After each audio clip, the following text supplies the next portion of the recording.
Declare open this public hearing of the Foreign Affairs and Aid Subcommittee of the Joint Standing Committee on Foreign Affairs, Defence and Trade for the inquiry into the role of Australia's international development program in preventing conflict.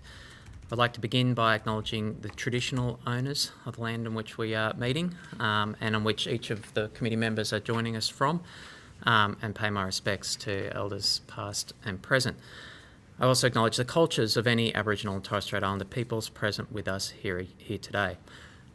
This hearing will be broadcast on audio and on video on the Parliament's website, and the proof and official transcripts of the proceedings will be published on the committee's webpage.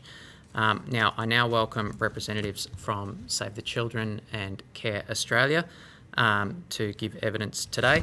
Before that, I might just ask my colleagues to introduce themselves on the committee, maybe starting with Mr. Batt. Yeah, David Batt, member for Hinkler, which is Bundaberg, Hervey Bay up in Queensland. Leon Rebello, I'm the federal member for McPherson, which is the southern Gold Coast, and I'm also the deputy chair of this committee. My name's Tim Watts. I'm the chair of the committee and the representative of the federal electorate of Gellibrand, just to the west of where we are now. And I'm Madonna Jarrett. I'm the federal member for Brisbane, inner city Brisbane. 2,000 or so kilometres north of here. Nice part of the world. And for our witnesses, for the Hansard record, would you please state your name and the capacity in which you are appearing before the committee? We might start from your left. Good morning. I'm Luke Gracie, Head of Humanitarian at Care Australia. Matt Tinkler, CEO for Save the Children Australia. Georgia Tacey, Humanitarian Advisor, Save the Children Australia. Although the committee does not require you to give evidence under oath, I should advise you this hearing is a legal proceeding of the Parliament and therefore has the same standing as proceedings of the respective houses. The giving of false or misleading evidence is a serious matter and may be regarded as a contempt of Parliament. The evidence given today will be recorded by Hansard and attracts parliamentary privilege. I now invite our witnesses to make a brief opening statement before we proceed to discussion with committee members. I might start with Care Australia. Great, thank you very much. Good morning, everyone. Thank you for the opportunity to speak with you today. My name is Luke Gracie, Head of Humanitarian at Care Australia.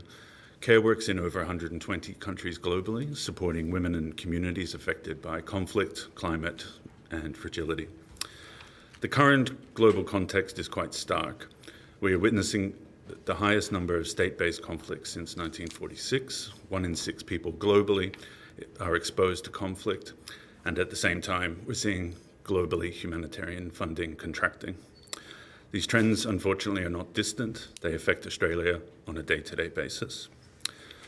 CARE's core message to the committee is this: Australia's aid program can and does make a meaningful contribution to peace and preventing conflict, both in our immediate region and globally. My first key point to the committee is that protracted crises are no longer the exception. They are the norm in our current global landscape. Conflicts in Myanmar, Afghanistan, Sudan, Yemen and elsewhere are not short-lived emergencies. These are long-running crises that create regional instability, expand transnational crime networks, disrupt trade routes, and drive mass displacement. Australia's aid program must recognise that protracted crises, not only from a humanitarian perspective, but see them as conflict multipliers. This requires long-term, flexible investment in durable solutions, peace building and governance strengthening, alongside principled humanitarian assistance. Secondly, conflict prevention requires a whole-of-government approach. Aid alone cannot prevent conflict. Development programming must be complemented by diplomatic leadership, trade engagement, and strategic policy coherence.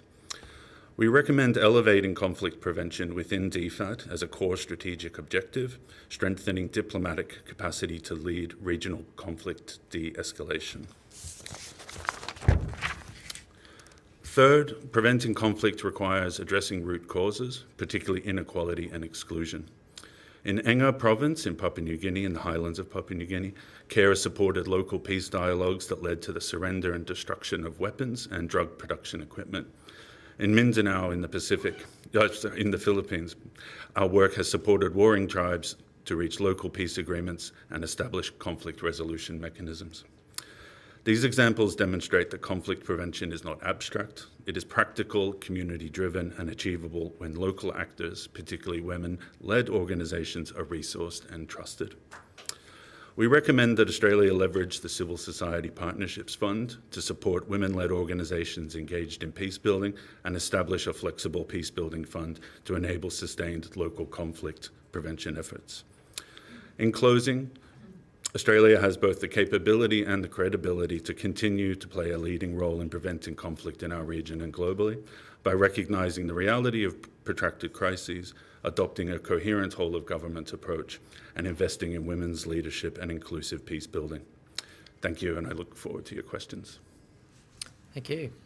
Save? Thanks, Chair, and thanks, committee members, for the opportunity to appear. Look, I'd agree with many of the things that Mr. Gracie has said, and I won't repeat them, but to say from Save the Children's perspective, this organisation was born out of conflict. Our founder, a woman called Eglantine Jebb, famously went behind enemy lines at the end of World War I and ran a campaign to feed the so-called enemy's children. And from that moment, the world's largest child rights organisation was born. We're now operating in over 100 countries around the world, and many of the worst places to be a child, where conflict is alive or has recently had a dramatic impact on the livelihoods and security and stability of those countries. Georgia, I should say, her title perhaps doesn't reflect the depth of her experience. She's one of our most experienced humanitarians, has spent many years in these tough places, most recently Gaza and Ukraine, but many others as well, and also led for Save the Children a program called Building Peaceful Futures in Iraq, which is one of DFAT's largest peace building and stabilisation programs between 2017 and 2020. Almost 1 in 5 children globally now live in a conflict zone. 1 in 5, 520 million children live in a conflict-impacted zone. And our perspective on this is the world has shifted dramatically in recent years. Not only are we seeing a rise in conflict, but also a collapse in the rules-based order, a significant decline in the available humanitarian and ODA funding to respond. And Australia's aid and development program, whilst is something we should be very proud of, has not quite adjusted to suit these times. We think more emphasis needs to be placed on the humanitarian aspects of the program, both in terms of responding to the impacts of conflict and trying to prevent them from occurring. And as Mr. Gracie has said, practically we think there's a number of things that could be done. Firstly, an increase in the overall volume of funding for the ODA program in general, but in particular an increase in funding for humanitarian efforts, acknowledging that DFAT does support things like the Australian Humanitarian Partnership, which Building Peaceful Futures was funded under. We believe, though, the Humanitarian Emergency Fund at $150 million is underinvested in as a tool. Also, the importance of sustained multi-year funding. Again, Georgia can talk to the experience in Iraq where this was provided and had a dramatic impact. And lastly, members may be aware at the moment that there is a discussion about the need for a clear legislative humanitarian exemption to ensure that civil society organisations, NGOs, can be funded to operate in these fragile and conflict-affected settings. At the moment, whenever there is a listed organisation under Australia's counter-terrorism law, they cannot be, and that is because there is no clear legislative protection for those activities. In our view, this is limiting Australia's impact in these contexts, meaning that UN agencies are being funded but not civil society organisations, and often civil society organisations are leading in the last mile, providing relief and support to the hardest to reach, and this needs to be remedied as a priority. I'll leave it there for now. Well, thank you. I'm going to exercise the Chair's prerogative and ask a few scene-setting questions before we delve a bit more deeply. One of the consistent themes that does come through in your submissions to this inquiry is the need for an integrated approach to conflict prevention across Australian diplomacy, defence and development policies. I wonder if you could talk to the level of integration that you have seen in your operational activities from the Australian government in its defence development and diplomatic work in the conflict prevention space. In practice, what practical steps can we take to promote integration? One of the proposals we continually hear in these submissions is the need for an explicit conflict prevention framework across government. if your view is that that's something that's necessary, how could we put that into practice? What would be the ingredients we'd need for that to be successful? Sure. You want me to?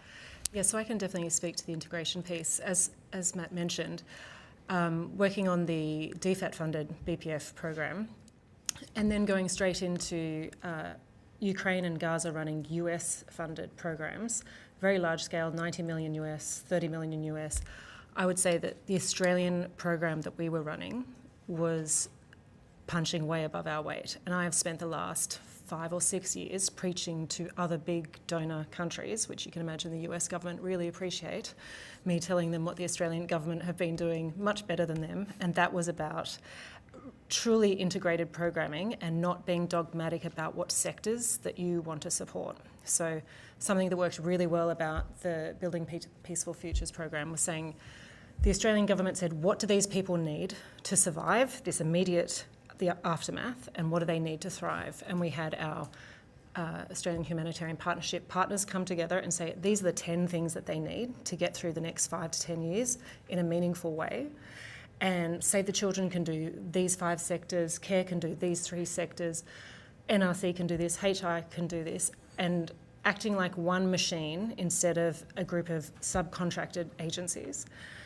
When you go to places like Ukraine and Gaza, there's a lot of cautionary tales about donors saying, we're going to fund cash programming and water and sanitation, but we refuse to fund education, or we don't want to do this because of aid diversion. And you hear a lot about a panic around aid diversion, and I can certainly say I've never seen there's less aid diversion in Gaza than anywhere, but it is not what you read in the papers. It's not what you hear as an excuse not to fund these types of integrated programs. And what we had in Iraq through the DFAT-funded program was that we had total wraparound services that we are not seeing other donors or governments fund. For example, there is no point in Save the Children rebuilding a school with a beautiful social cohesion framework if people don't have the legal paperwork to enrol their kids in school. And that is what is happening in other environments. But in Iraq, we were able to say a child can go to NRC to get their legal paperwork so they can enrol in the hospital that CARE just rebuilt and trained their doctors in. Then they can go down to the road and go to the school that Save the Children just built and trained all their teachers, and they can go home and get a cash grant that has been vetted by Save the Children and be enlisted in a livelihoods program. So there's a lot of examples of really beautiful chef kiss integrated programming, but unfortunately it doesn't suit all donors because of the amount of restrictions and risk factors that they apply to that type of programming. But it is the only thing that works. And also commencing these large-scale programs with that conflict resolution lens. By the end of the DFAT-funded program, we had neighbourhood centres that were run by Arabs, Kurds and Yazidis that would not have been in the same room in the first year of the program. And so this multi-year program, when we're talking about genuine conflict resolution and moving people through really protracted ethnic tensions, they're not going to sit around a table when they can't feed their babies and don't have a roof over their head. So we do need to prioritise that first phase of meeting people's basic needs, but through the lens of, in 6 months' time, we need this group of people to start solving collective problems together. And that's what we saw because we had the benefit of DFAT saying, yep, we're going to give you another year's worth of programming and you can turn the dial up on this sector. Yes, you want more WASH programming, water and sanitation programming, because the needs have changed on the ground. You can up that program and we can take money out of this sector. Other donors aren't as flexible because they have this dogmatic approach. And so DFAT really punch above their weight in terms of flexibility and just pragmatic approaches to solving community problems. But also the success of that program was leveraging the expertise of your Australian NGOs, acting like one machine, but also really thinking where do we want these people to be in 5 years' time, and that is around their own table solving community problems, not relying on Australian aid to do so. And what we're seeing now in Gaza, I've just finished 18 months on the ground, being in the Strip, where we have the highest rates of child amputees in the world. And in 5 years' time, when these kids are 15, 16, 17 years old, they have no universities, they have no schools, they have no water, it is just a melting pot for more social tensions and conflict. And the investment isn't going there. And what we saw in Iraq was the Australian government saying, we want 5 years, 10 years' time, we want people moving through and having something to aspire to, which was meeting their basic needs, having the infrastructure rebuilt so they could live with a bit of dignity while solving larger, ethnic, protracted, problems that they've been dealing with for decades. This is really encouraging the integrated approach in the development space. What about integration between the different sort of levers of policy for government, for the Australian government overseas? So development, diplomacy, defence, like AFP is active across the Pacific, Home Affairs can be active in these regions as well. What about the integration across the silos of government rather than between government and NGOs? I think our experience is that's patchy. So Iraq's a good example of where this was done well. The stabilisation funding followed the withdrawal of troops from Iraq, and therefore there was a coherent strategy from the government on post-military activity, de-escalation, stabilisation, humanitarian relief and transition. But that's not the case in every context, and like you, I sort of view Australia's foreign posture as four legs of a stool: aid, trade, defence, diplomacy.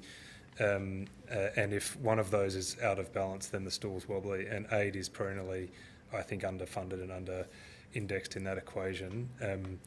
Bangladesh would be another example where we are doing this quite well, that Post has a very sophisticated understanding of our overall relationship with Bangladesh, the risks posed by the large influx of Myanmar Rohingya refugees, the need to provide stable, scaled funding over time in that context.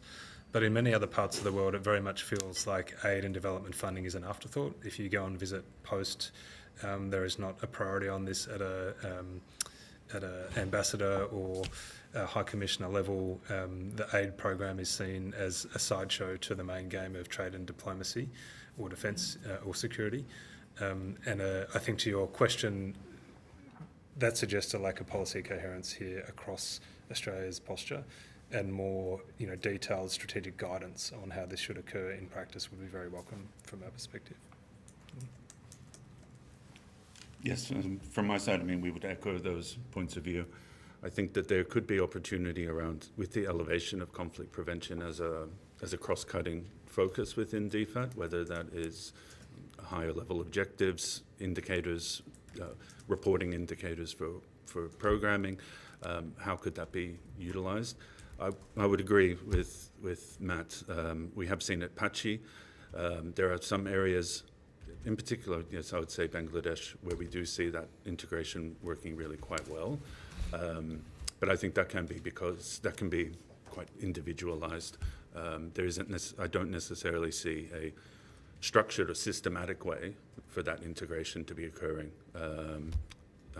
unfortunately. So, yes, I agree that that's something that would be very positive to see. This is obviously an extremely challenging and dynamic environment. There are multiple stresses, most of which are getting worse. The norm against the use of force is breaking down. Geostrategic competition is intensifying. Aid and humanitarian assistance from other partners, not Australia, is reducing. Climate change is exacerbating fragility. Demographic change in our region, a big stressor, as well as young people seek their aspirations and ambitions in employment and education to be realised. If we could drill down onto the way all of those dynamics are impacting where Australia's largest humanitarian and development programs operate. So I'm thinking particularly in Bangladesh and Myanmar, which is our single largest humanitarian commitment, but also places like Afghanistan, which is one of our most significant as well. Given all of those accumulating stresses, what's the most sensible way that Australia can consider the risk of conflict and fragility in the context of delivering our biggest aid programs? Do we need to adapt our approach given the calamitous risk of more than 1 million people for nearly 10 years in Cox's Bazar? And what are the impacts of things like withdrawing funding for education in Cox's Bazar on future prospects for conflict there, and how should we be planning for that? I know that CARE has explicitly mentioned our programming with Rohingya and host communities in its submission. And I know that SAVE has been doing work in that space for a long time. I should acknowledge that I visited displaced people's camps in northern Myanmar with SAVE representatives nearly 10 years ago. So. Do you want to start, Luke, or do you want? No, that'll be fine. Let's see. I think it's a very good question, and I think it does require that comprehensive approach. It's also around the way that we design our programs in collaboration with DFAT, so utilising perhaps existing mechanisms such as the development partnership plans that DFAT produces at country level, utilising that around having a broader conflict reduction focus.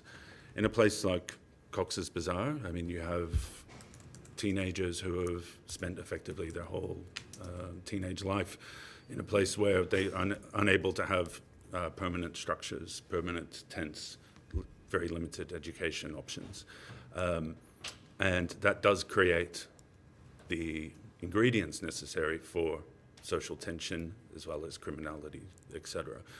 In a place like Myanmar, you see the breakdown of law and order expanding into cybercrime, flourishing opportunities for that. So I think there is the phrase that we can't humanitarian our way out of these problems, but humanitarian assistance and aid assistance is integral, as Georgia was saying, as part of the wider focus.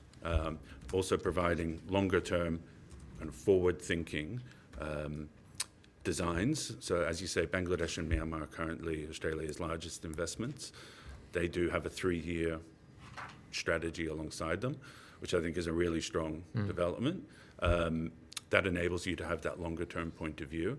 And I would encourage or echo that for other major emergencies, whether that's Afghanistan that receives quite a significant amount of funding, places such as Sudan, which is increasingly effectively a center of gravity due to the humanitarian emergency that is pulling in other countries, other actors. It's becoming it is a regional center of gravity.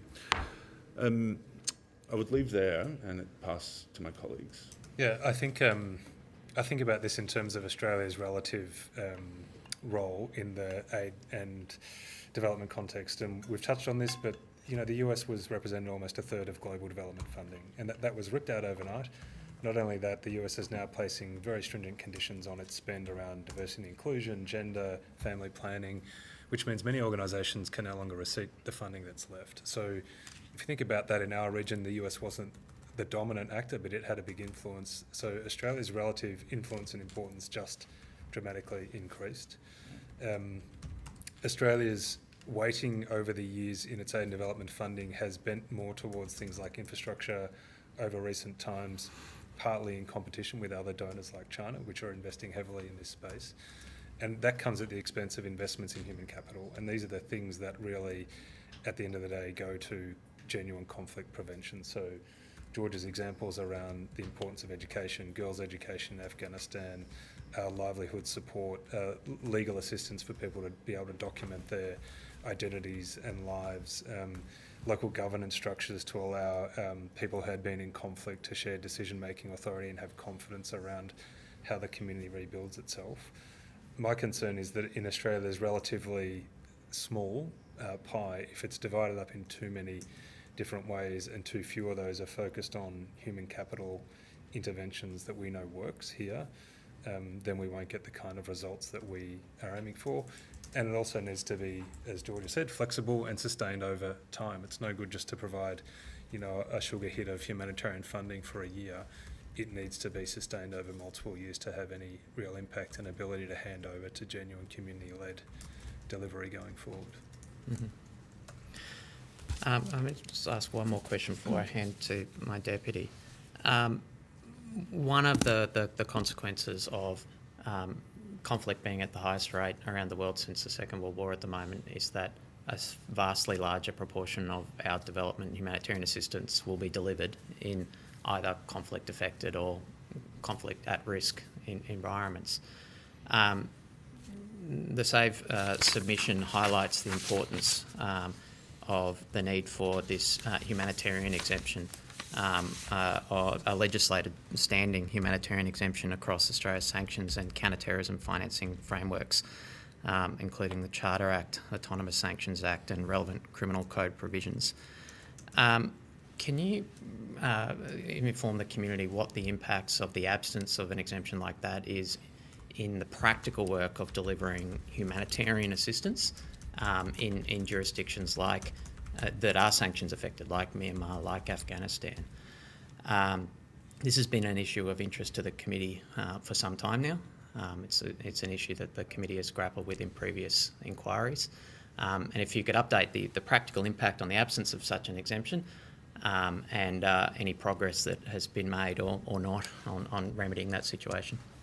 Yeah, maybe I'll start and ask Georgia if she has some examples from the ground as well. But this is an issue, and the implication is that in recent years, no Australian government funding has flowed to civil society organisations in any context where there is a listed organisation. So the Taliban in Afghanistan, Hamas in Gaza, the Houthis in Yemen, etc.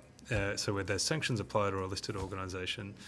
And the reason it is an issue is there's a perception that funding organisations in that context could leave officials open to potential breaches of the criminal code if funding inadvertently flowed to a listed organisation. Now, the interesting thing to that question is I have had to satisfy myself of these issues. We raise money from the general public and we send that money to our humanitarian response efforts in these situations on the ground, and the same law applies to me. And I'm very satisfied based on the kind of controls we have in practice that money doesn't flow to listed organisations. We can prevent that, and we know how to do that very well. But the perception exists nonetheless, and that means government funding hasn't flowed. And what that means in practice is not that DFAT isn't funding humanitarian response in those settings, it means it's limiting the type and number of actors it can support. So in those contexts, it's essentially just UN agencies that are being funded and not civil society partners. Now, often in a humanitarian context, it's an ecosystem of actors where the UN agencies will have a role and NGOs will have another role. For example, there's a cluster system in a humanitarian setting, and Save the Children and UNICEF co-chair what's called the education cluster. So we are responsible for delivering emergency education to children in those settings. But the government can't fund us for that work without a humanitarian exemption in place. So it's, in our view, it's tying Australia's hands behind its back in terms of its impact of its humanitarian relief. As I said earlier, often NGOs are delivering the hardest to reach, the last mile, through community partners, very embedded in local, national communities to respond. In terms of progress, this has come up in a number of recent inquiries in different committees. Most recently, I think the Joint Parliamentary Committee on Intelligence and Security, when it was considering the listing of the Iranian Revolutionary Guard Corps, where we made a similar submission and said, well, if you're going to amend the Act to list the IRGC, you should amend the Act to provide a humanitarian exemption. It was acknowledged in that inquiry that it was an issue and it should be addressed, but it has not been legislated yet. And in part because there is a reasonably complicated set of legislation that goes to UN sanctions law as well as the Commonwealth Criminal Code, so it needs to be done thoughtfully, obviously, and carefully, but in our view it's urgent and it's stymieing Australia's response in these settings. Okay, thank you, Deputy Chair. Thank you, Chair. Just zooming out to bigger picture sort of things. One of the terms of reference that this committee is looking into is the strategic use of Australia's international development program to prevent conflict in the Indo-Pacific specifically. And there's obviously been a lot of talk, and some of the security experts are expecting relatively imminent conflict within our region. I'm interested in your views about whether, I think it's clear that there's consensus that the investment in aid, or ODA, is critical to our security interests as well.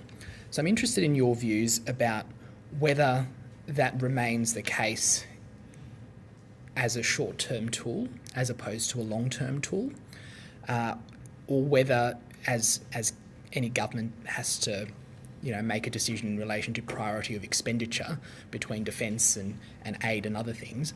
I'm interested in, given where we're at in a temporal setting, whether aid would be a short-term effective tool. Do you want me to start? And well, my view is it's got to be both, right? You can't invest significantly in defence to defend from the prospect of conflict whilst not also inventing in conflict prevention and relief from the impacts of conflict that exists, and often these two things go hand in hand. So whilst we're seeing very significant increases in defence expenditure, for example, at the moment, we're seeing relative stability in the aid program over time, and that came off the back of very significant cuts under the previous government in 2014. So I think this is where I'm very concerned that our relative priority of investment has bent too far towards defence, and if it hasn't come at the expense of aid, it certainly hasn't seen a commensurate increase in aid and development funding. And there's plenty of retired defence and security officials who will say, if you're not investing in conflict prevention and aid and development, economic development in these communities, then defence is not as effective. The defence expenditure is not as effective without that funding as well. So it's got to be both, and it's got to be both short-term and sustained over the longer term as well, as we've been saying. This funding needs to be multi-year sustained and flexible for it to be effective with others. Yeah. I think, yes, I agree. And after working in Iraq and Ukraine and Gaza, when you're speaking to young people either in urban or rural settings who have been involved in the conflict over decades, that these are people that want other options. We're not talking about thousands and thousands of zealots running around wanting to engage in conflict. It's that they have no other option. And so what we're seeing now in Gaza, and we definitely saw it in Iraq, was that the recruitment drives are starting to occur because people can't afford to feed their kids. So if Hamas comes to your door and says, we will give you $100 over the next month and we will feed your family, you just have to come to these rallies and provide us a bit of security at a warehouse, not armed combat, not anything, but just give us a bit of security at our warehouse, any family would do it. But if that family has an option to go work for another, our industry, the reconstruction industry, people will always take that option. And I do think that's where aid is so powerful, particularly with the internet. We were going to child-friendly spaces run by Save the Children. Kids still have someone's cracked mobile phone and are looking at what kids in other countries have access to. And they all want that. And when I was speaking to young boys, none of them wanted to be involved in the army. They just wanted the chance to rebuild their life. And many of the uni students who are in their 5th year of medical school now, who don't have any universities left, are just like, give me any chance to recover from this. And I do think what ends up happening is when we invest too much in defence and not enough with aid at the same time, is we leave this enormous vacuum for armed actors to come in, recruit and start trouble. And then we wonder why we're in this situation, and we throw our hands up in the air and see aid doesn't work. And so I think we have to do both and have a really coordinated and deliberate approach. I think the Australian government has such an opportunity to be more morally ambitious in these circumstances and not think we're locked into a certain model of just defence. Thank you. Did you have anything you'd like to say, Mr. Gracie? I would just add as well, and definitely echo those points.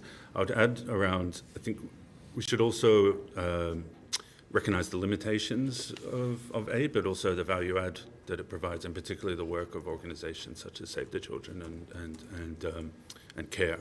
So obviously our operations sit within a political space, political frame, but the key value, and I think particularly for achieving impact when it comes to peace building, conflict prevention, is that community-based approach, which is the work that we implement.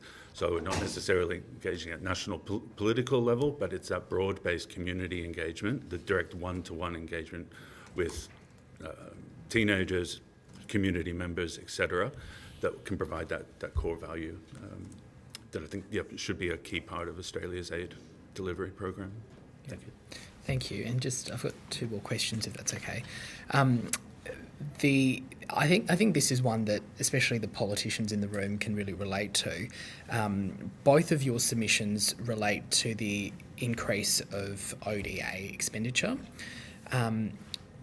When we're out and about in our communities, I'm speaking for myself, I know from a public perspective, within the context of a cost of living crisis in Australia, there is very little interest in supporting such a view. firstly, do you think that Australian communities would be supportive of maintaining or even increasing ODA? And secondly, I'm interested in the work that you do as organisations in this space for how we can actually get the public sentiment across the line on that. It's a great question. Firstly, I think most of the public significantly overestimate what we already spend on aid and development. So I understand the public reaction you're suggesting, but consistently when polled, the public say, we expend say 5% of the federal budget on aid and development. In reality, the figure's 0.6. So one, the baseline is off. Two, I think often it's in the framing of the question. If that's made clear, currently as a proportion of the budget and we spend this much, would you support an increase, or then the answer is different.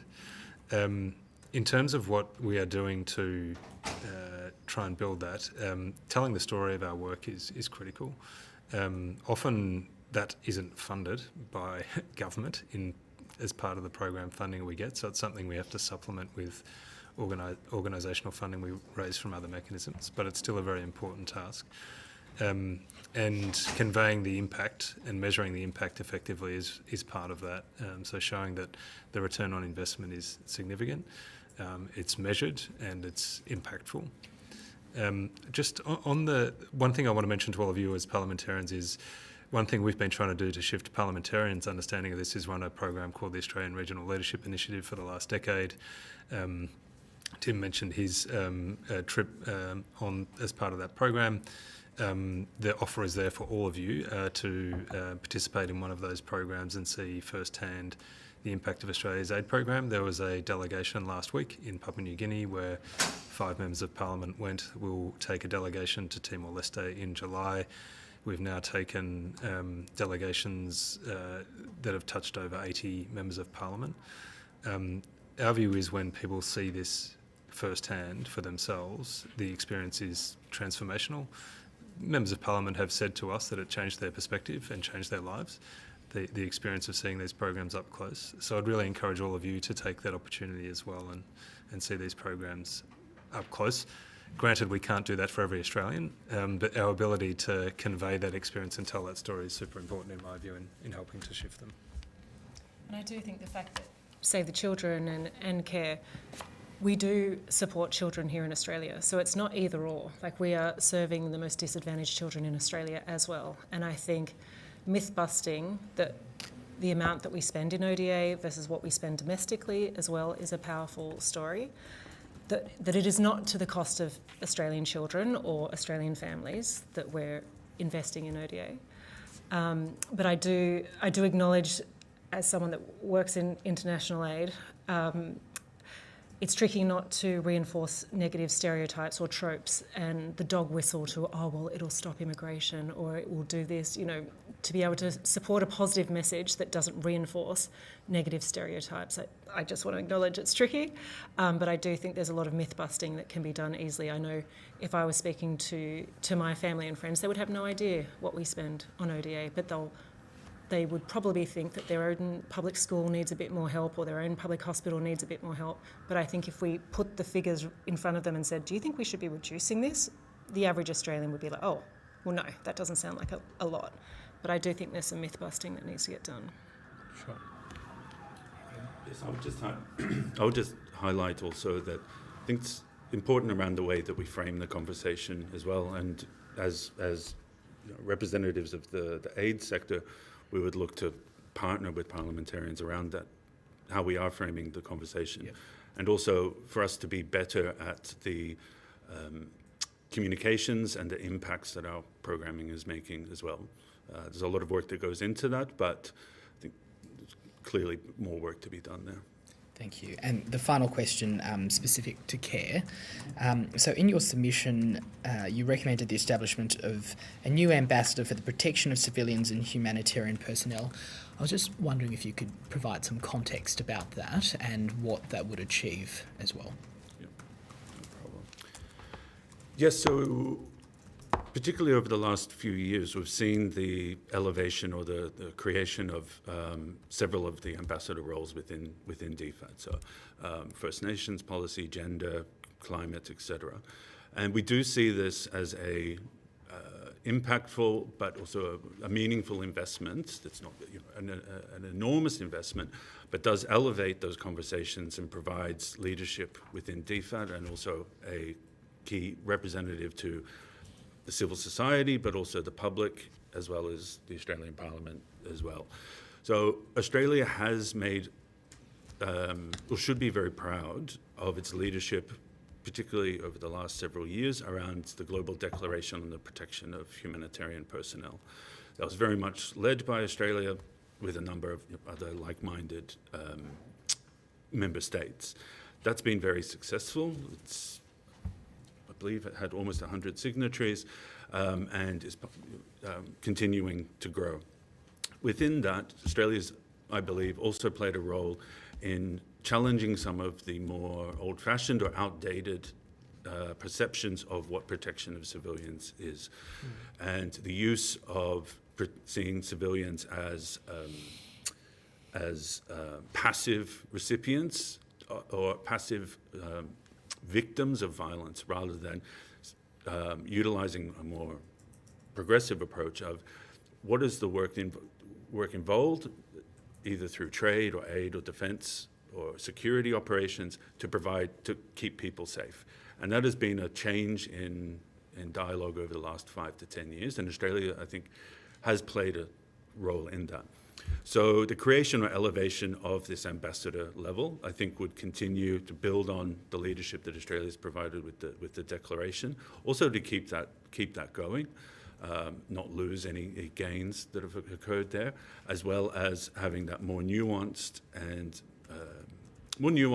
sophisticated perception of protection of civilians and how that's built into all of our foreign engagements. Thank you. Can I just build on that and why not go one step further and have a ministerial responsibility for humanitarian affairs? So we have a foreign minister, we have a minister for international development, we have a minister for the Pacific, we have a special envoy for the Indo-Pacific. Humanitarianism and conflict prevention is a big and important part of the aid program, as we're hearing. And to your point, Mr. Ribella, I also think the general public understand inherently the value of humanitarian relief, and there's a lot of benefit politically and from a public relations perspective in highlighting that. But we've never had a minister focused on humanitarianism, humanitarian affairs, and I think given the level of conflict we're seeing in the world and the risks that's posing, why not? I'm next going to throw to Ms. Templeman, who's joined the call and was a participant in the ARLI visit to Papua New Guinea that we've just heard about.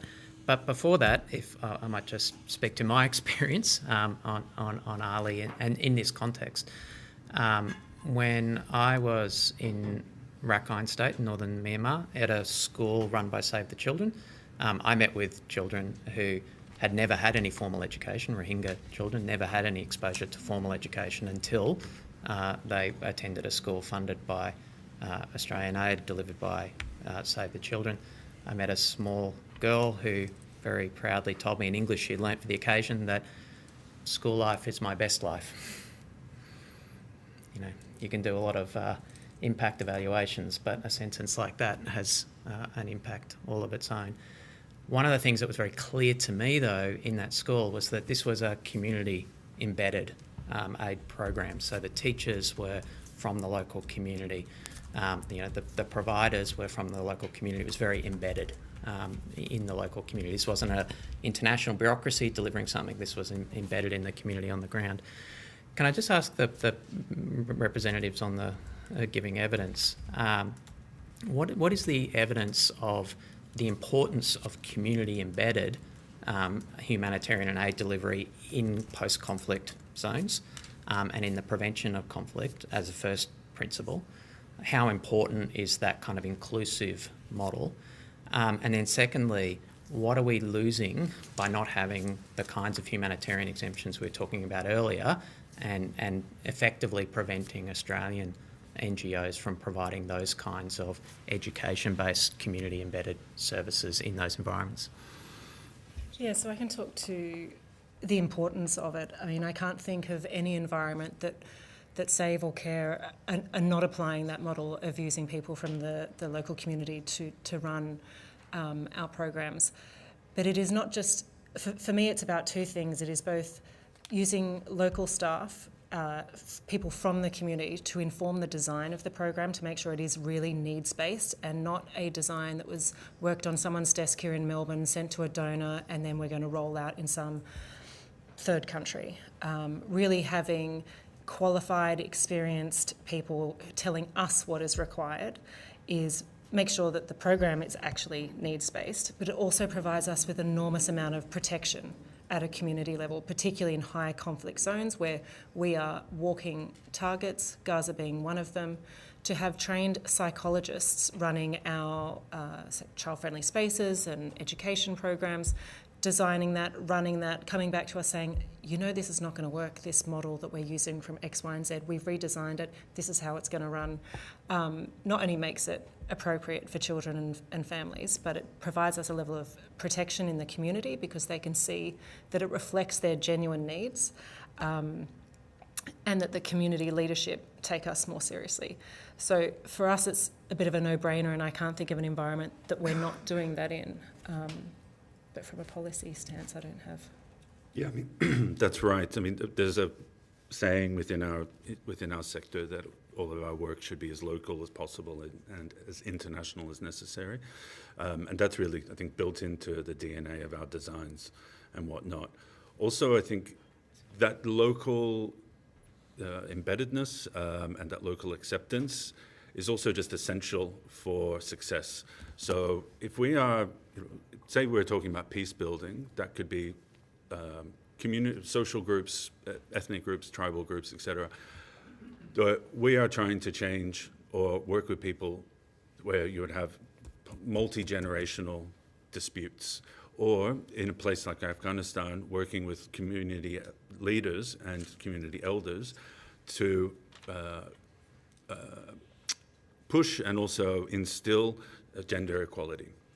These are behaviour change and perception change that doesn't happen overnight and can only happen with that local buy-in and that respect and trust that comes from the local community. And are we missing a trick by not being able to deliver that in the absence of these current exemptions? I mean, I think this is the point, that civil society organisations play that role, deeply connected to local communities in these conflict and post-conflict settings, and UN agencies by their nature often do not. So by only funding those agencies as part of the response, you're missing out on that deep community connection, resilience building, longevity and sustainability opportunity. Thank you. I believe we've got Ms Templeman on the line now, and then I'll throw to Mr Batt and then Ms Jarrett. Do we have you on the line? Hello. Yes. Yeah, hopefully you can hear me. Loud and clear. Great, thank you. Yes, thank you, Chair, and to those giving evidence, really appreciate it. Yes, I led the delegation in PNG last week, and it was, as was described, an extraordinary opportunity to see firsthand some of our aid projects. What I wanted to ask in relation, and I'm so grateful to Save the Children for that opportunity, but I also saw many projects delivered in collaboration with other agencies. What I wanted to ask is, for you both, is around the focus on women. And can you just share a few more thoughts on why the engagement of women, whether it's education, health, sexual health, and the like, that range of programs, how that contributes to reducing conflict, and why it is important? No problem. Maybe I can just start. So with CARE is a gender-focused organisation globally, so our primary stakeholders, or our primary entry point into our work, is a focus on women and girls in particular. I mean, this is, well, we see this really as essential, and because across every single indicator that you utilise, it'll be women who are most impacted, women and girls who are most impacted through conflict or through emergencies, and that's because of pre-existing marginalisation, less access to education, less independent economic certainty, all of these socio-economic indicators. As well as evidence does push and does indicate that local or national peace processes are significantly more impactful and have likelihood of success through the engagement of women. So that could include female parliamentarians at the national level and female leaders at the community level. So for CARE, we implement a number of kind of approaches, which we call women's leadership in emergencies, that really focuses on building that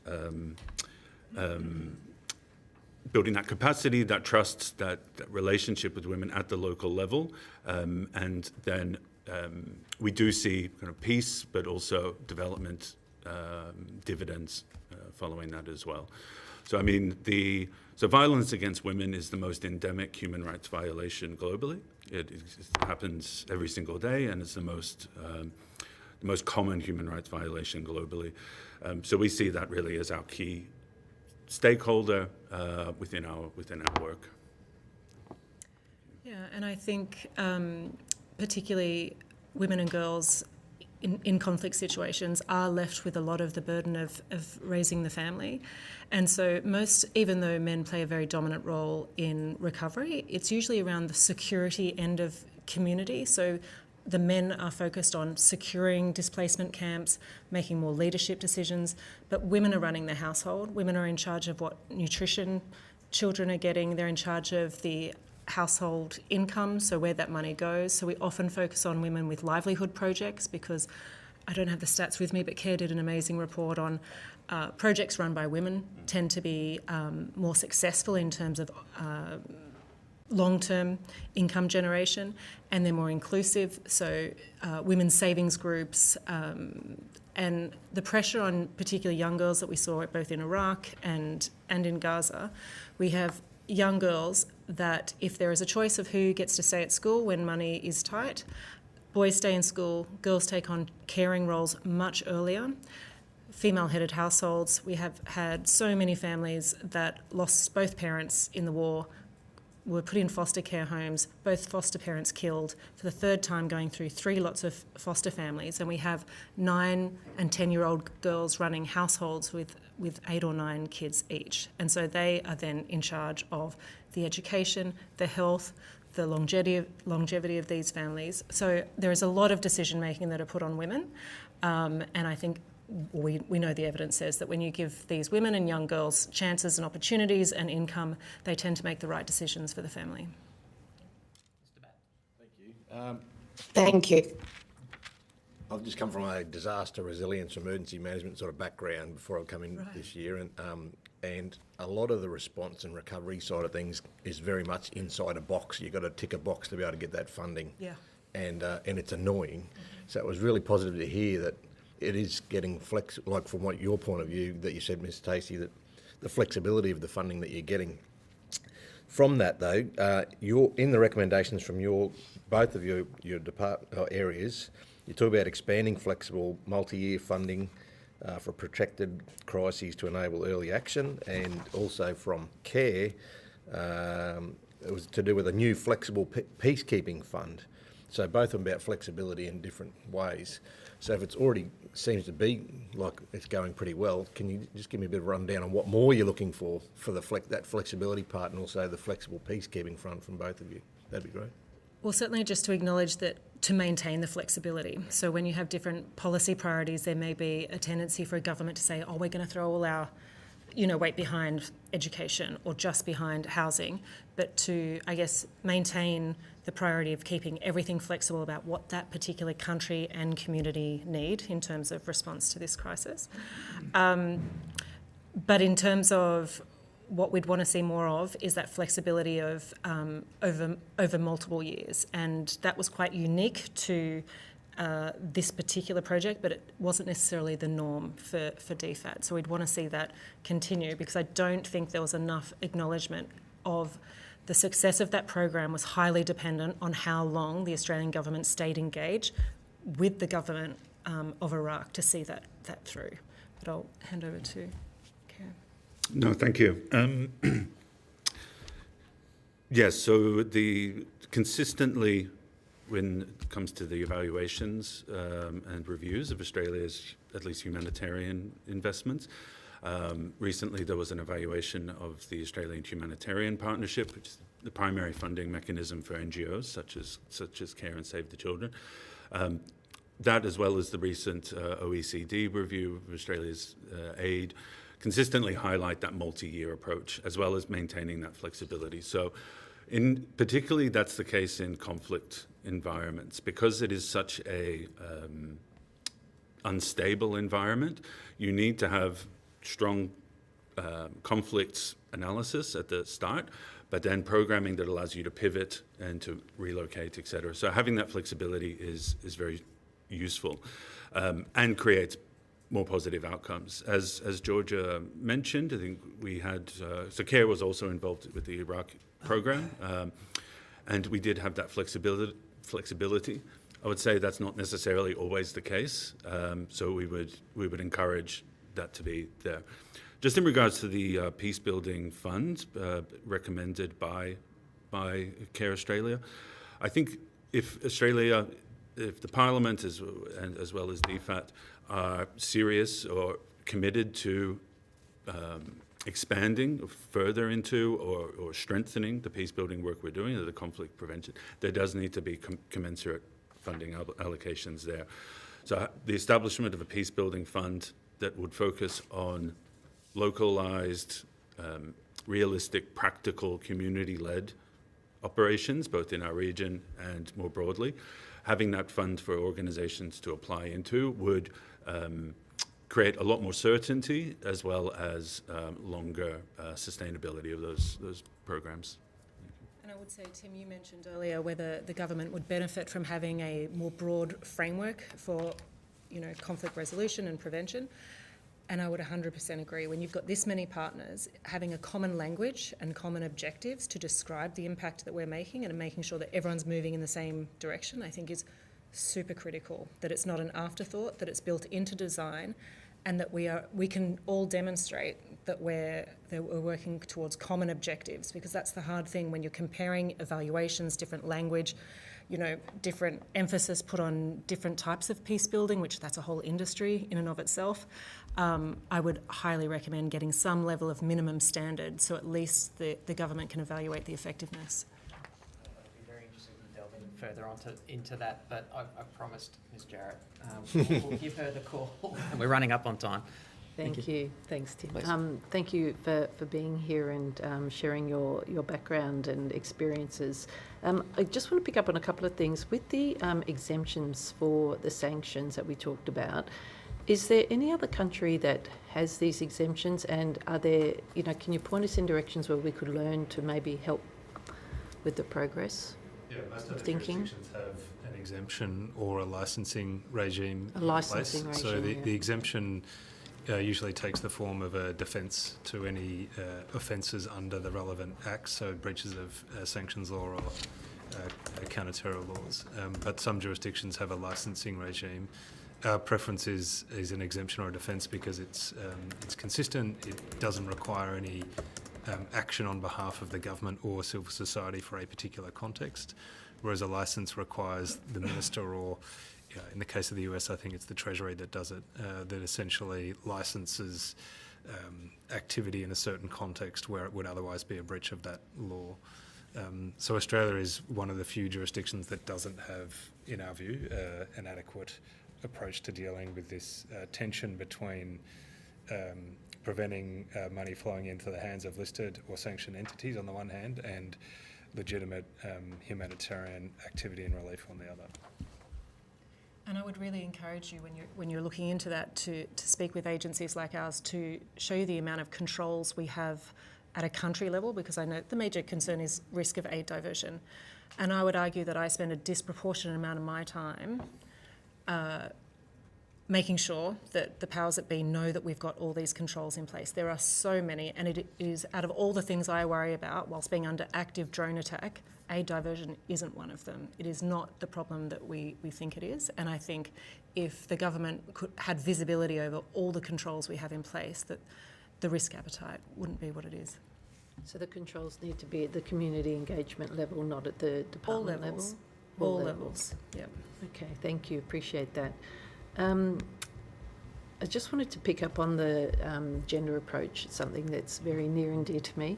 And I completely understand how the role of women in families and care can help in that prevention as much as escalation in complex areas. But to what extent does your work focus also on economic empowerment? So the development of micro businesses and things like that, and where does that kick in? Because I can imagine if you're there and your kid, you're a 10-year-old looking after 9 kids, that's the last thing on your mind, right? So how do we think about that? And do we need more programming or more emphasis in terms of where funding goes for some of these projects? Yep. Thank you for your question. Short answer is yes. Almost all of our work will include what we call livelihoods or economic development component within it.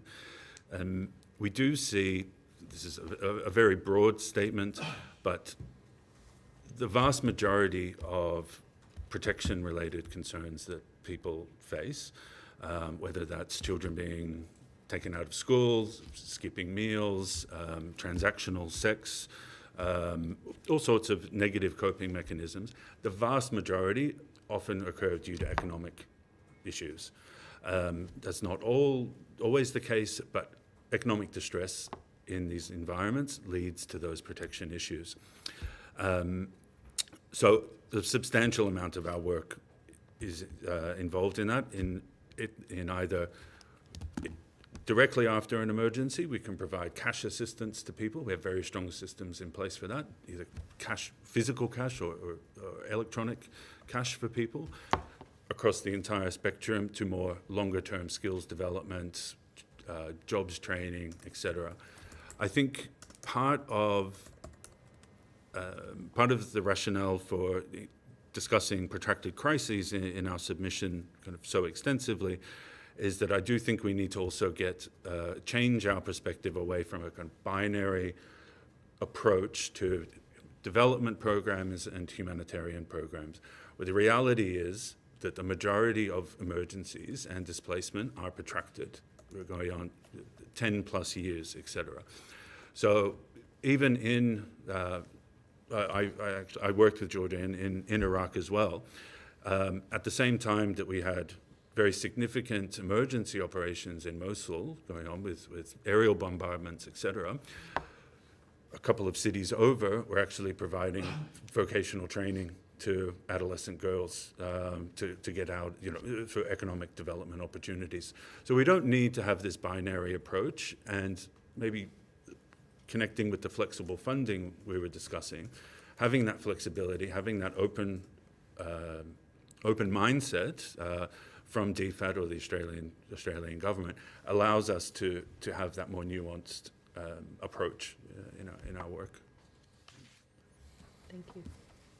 Okay. Thank you for your indulgence in staying a little bit longer.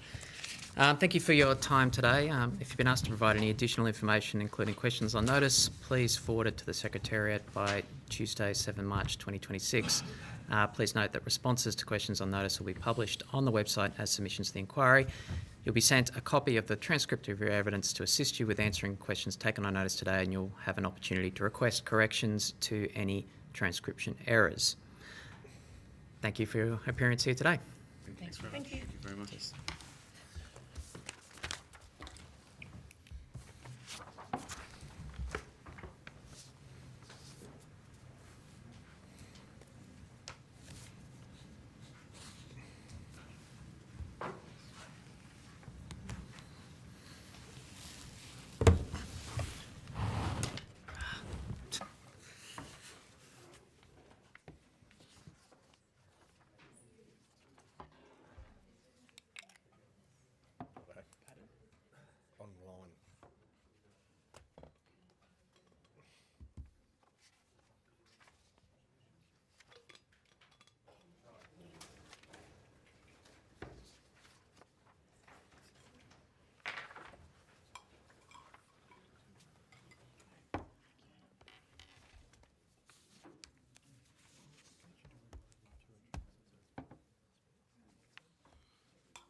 Good morning.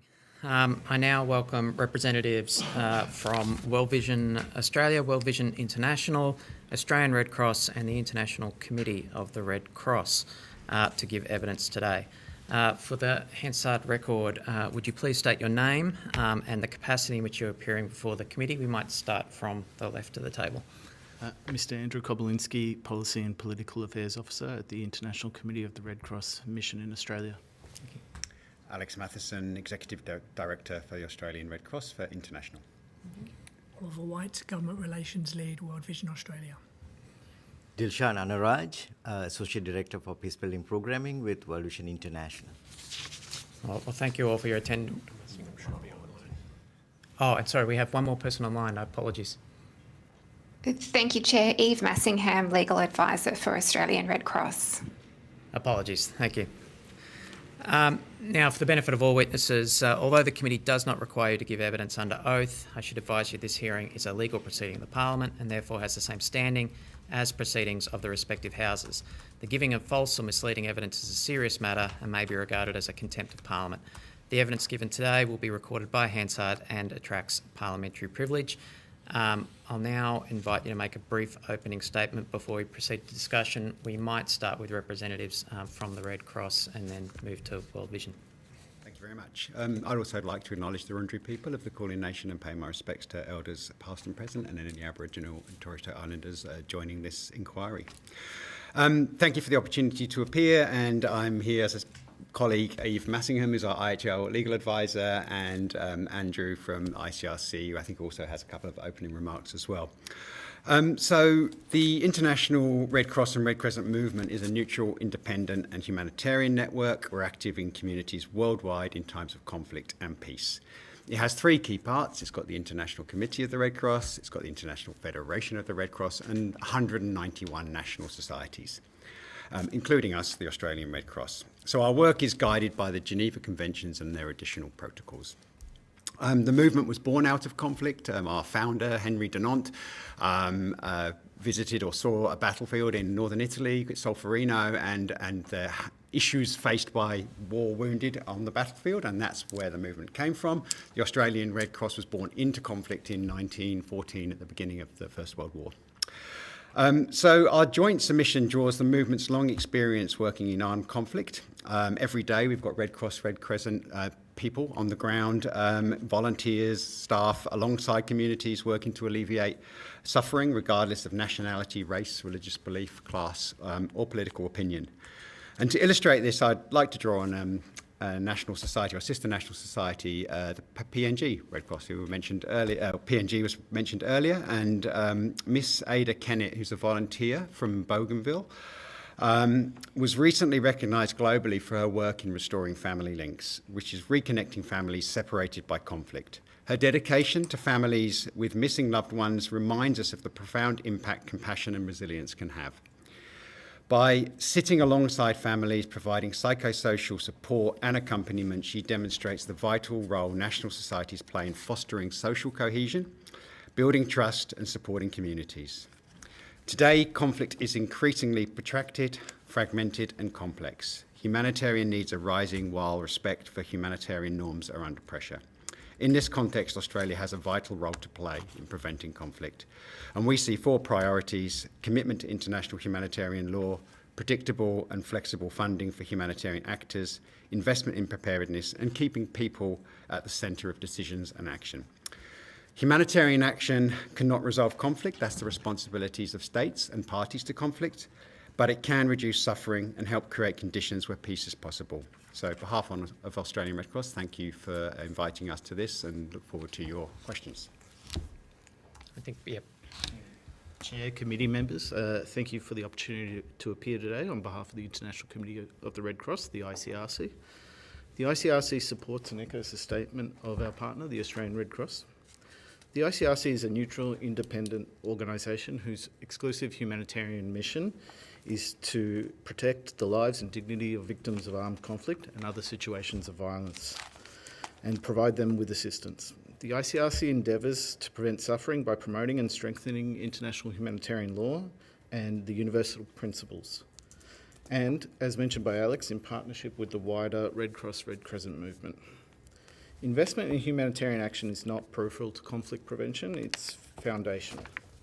Globally, the number of armed conflicts continues to climb, reaching about 130 in 2024, more than double the number than just 15 years ago. The need for states to develop and implement strategies to prevent conflict is a global imperative.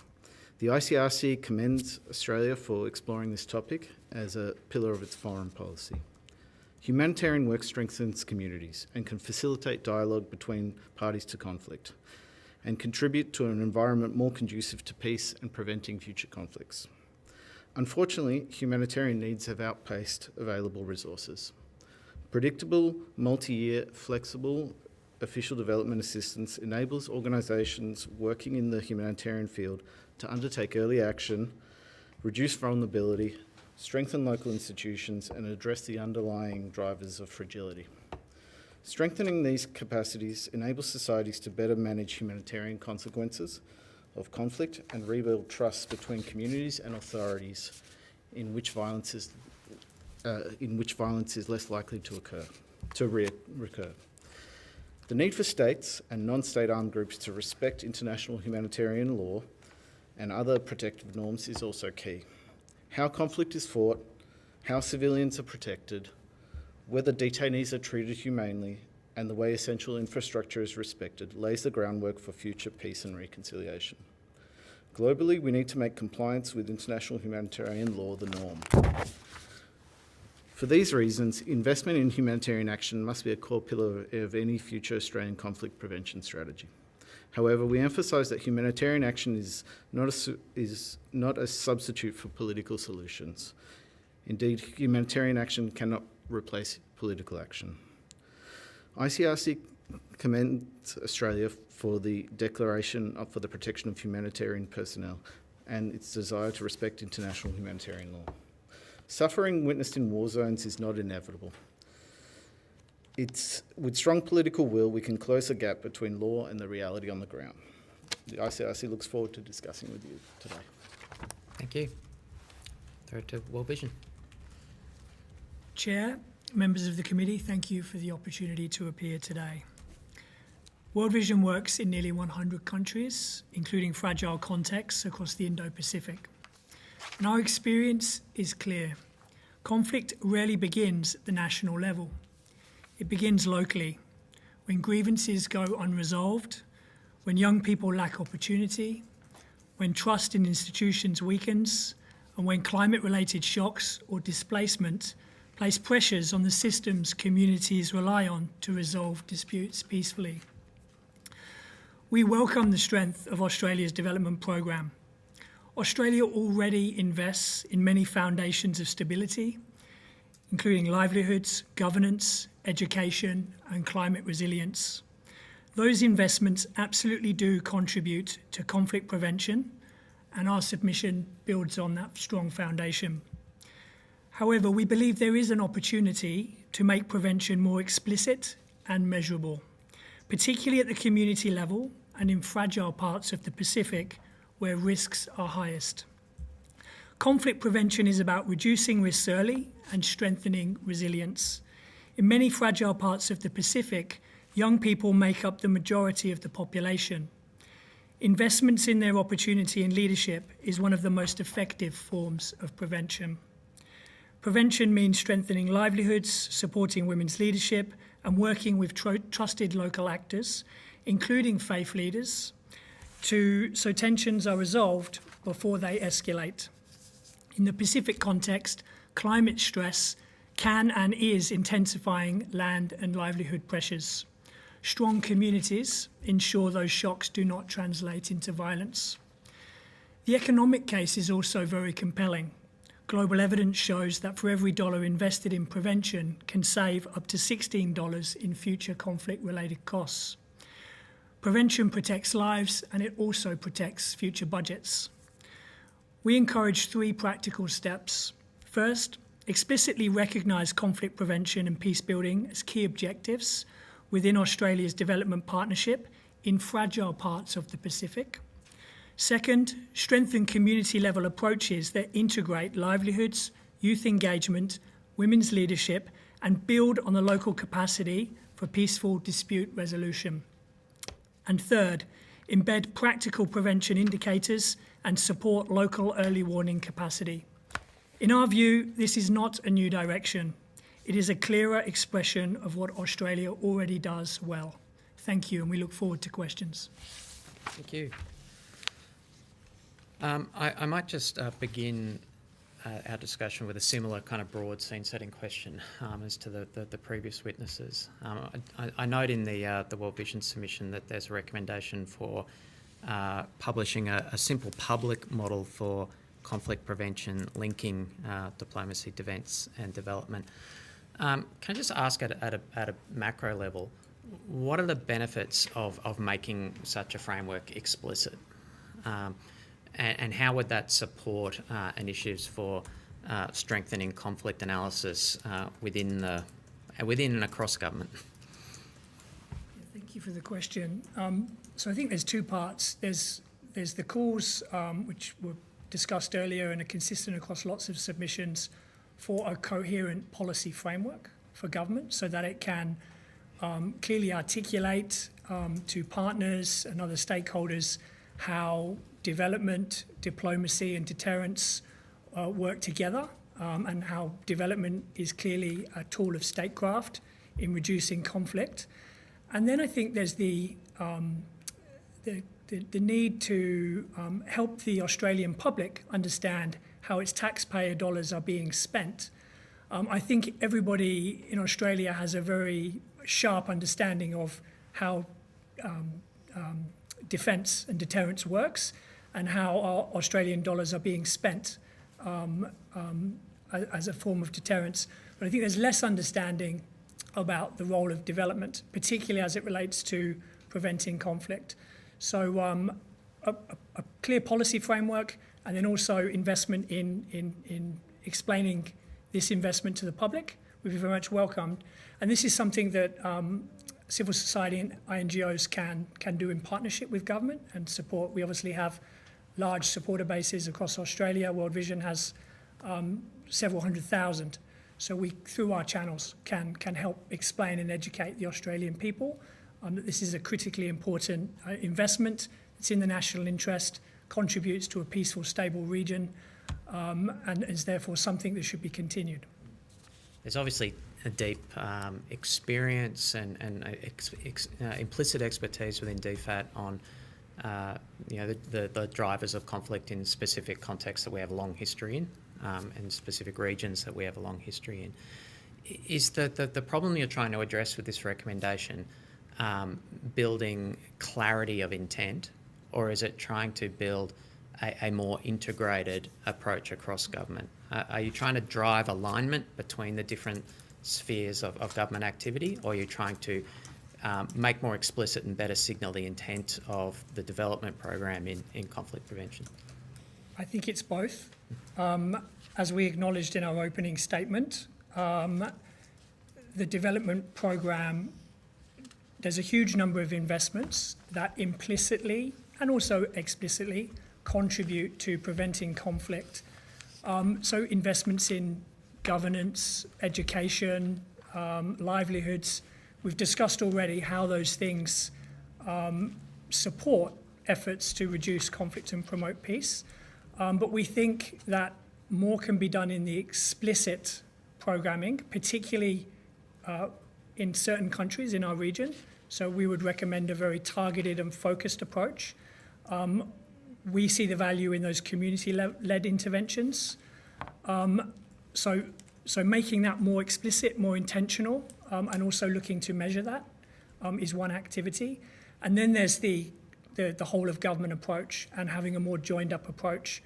And that's looking at the interoperability, between DFAT, the federal police, defence and others that are working in the region. There's already a lot of great collaboration going on at Post and in Canberra.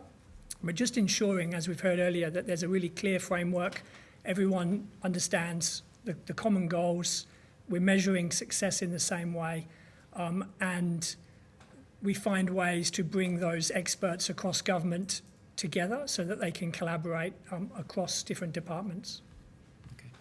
I just have one more question to Red Cross, and then I'll hand over to my Deputy Chair. Building on the conversation we were having with the previous witnesses around the regulatory and legal frameworks for the delivery of humanitarian assistance in conflict zones, in sanction zones, in complex environments with counter-terrorism obligations as well. Your submission highlights that both ARC and ICRC's activities as impartial humanitarian organisations contribute to the prospects for peace. However, complex legal frameworks can impede or prevent the provision of humanitarian activities by impartial humanitarian organisations. And your submission encourages Australia to ensure its domestic laws include well-framed and standing humanitarian exemptions to those regulatory frameworks that you set out. Can you provide both a comparison about the environment faced by Australian NGOs relative to those of peer countries? You know, are we unusual in the way that we deal with these issues? What is best practice around the world? And what is the practical? What are the practical implications or consequences of the Australian legal framework as it currently exists for NGOs? I'll pass to my colleague Eve in a moment, and Andrew, I'm sure you've got something to say on that. I think the real practicalities, I mean, obviously countries set their own autonomous frameworks for these sorts of things. There's UN frameworks as well, which often are the basis, and many adopt predominantly as their basis for their own legislative environment. So trying to translate multiple become very difficult, and the costs involved and the work involved in trying to navigate those become really practical obstacles to humanitarian action. So I can just give you some of those examples. Is it will often leave, and obviously, an increasing compliance and risk environment, and all of our organisations experience and investing in that. It can often lead to kind of not doing rather than doing, even though humanitarian needs are huge, and you know that you would have something, as an organisation like the Red Cross would have something to offer in those spaces.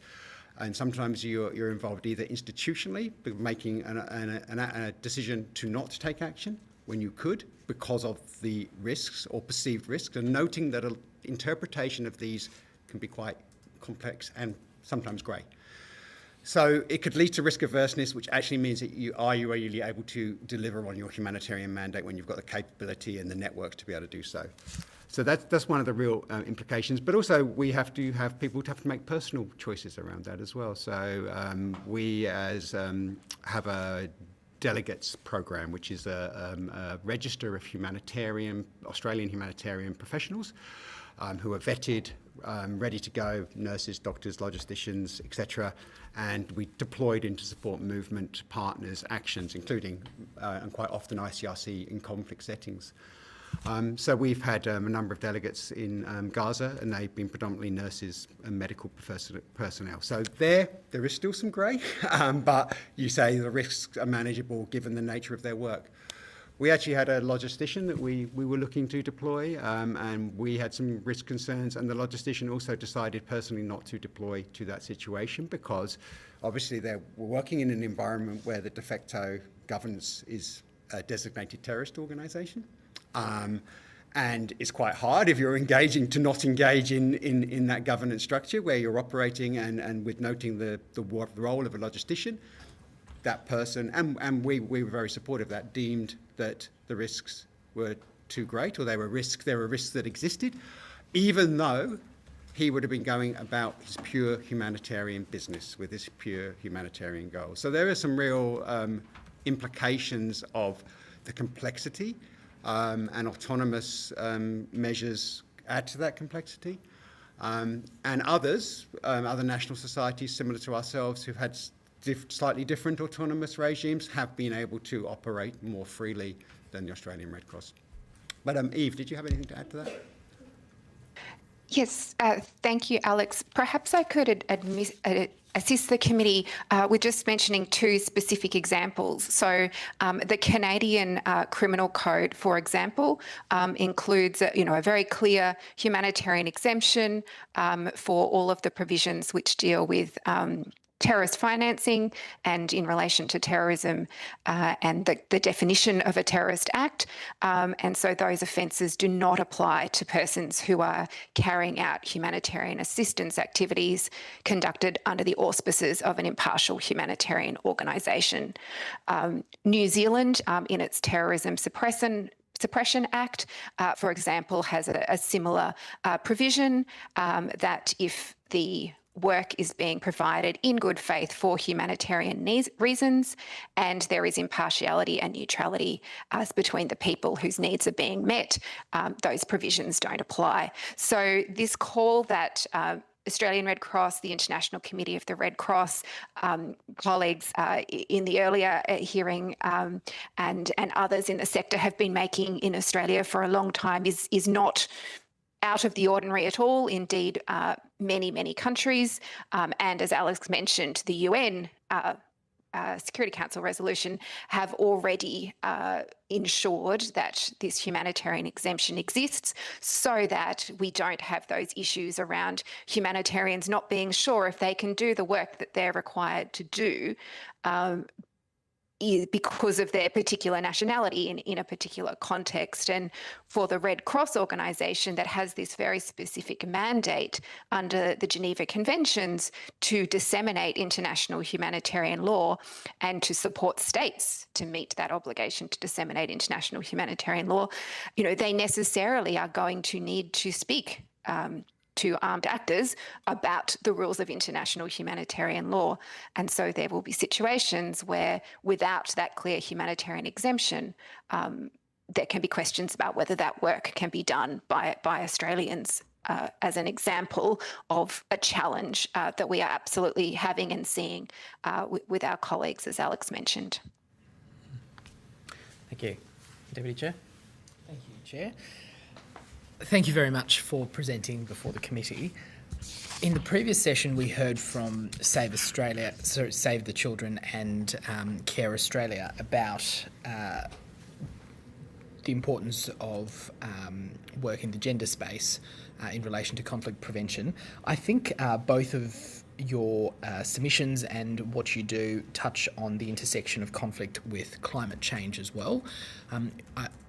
I think it would be useful to just put on the record the link, a bit more information about that link for the public. So I think Mr. White spoke about it briefly in his opening statement. So if you'd like to perhaps add a bit more information and context around that link. So we're seeing across the Pacific that climate change is a risk multiplier for conflict. It's an accelerant. It's not causing conflict in and of itself, but it's an additional underlying structural cause, right? So you've got poverty, weak governance, lack of livelihood and opportunity, now compounded by changes in climate. And I was just in PNG last week up in the Southern Highlands talking to communities about what that means. It's disrupted rainfall and a lack of understanding at that local level about the shifts in climate. And it feeds into beliefs that when crops fail, it might be the fault of women, for example. And this creates and exacerbates tensions between men and women, leads to gender-based violence.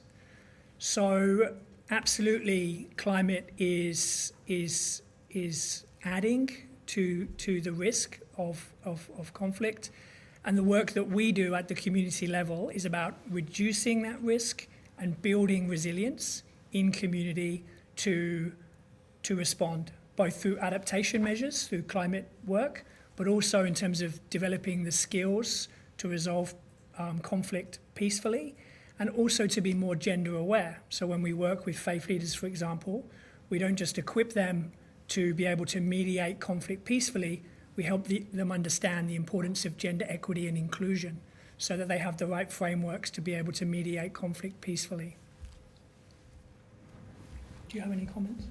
Yeah, maybe just to quickly highlight our experience from Sri Lanka through a DFAT program, specifically speaking on gender, and women's participation, and also Mindanao, to an extent in Indonesia as well, is that sometimes it becomes a bit of a do no harm issue when really there's a lot of investment on women and girls, and that really backfired. And I think that was a great learning for us with the DFAT as well in Sri Lanka, to an extent in Mindanao as well, to look at how do we balance. And I think that's also a recommendation comes from DFAT, also some of our programming is to mindful of how to bring women and girls, but also boys and men into the programming so that it doesn't backfire.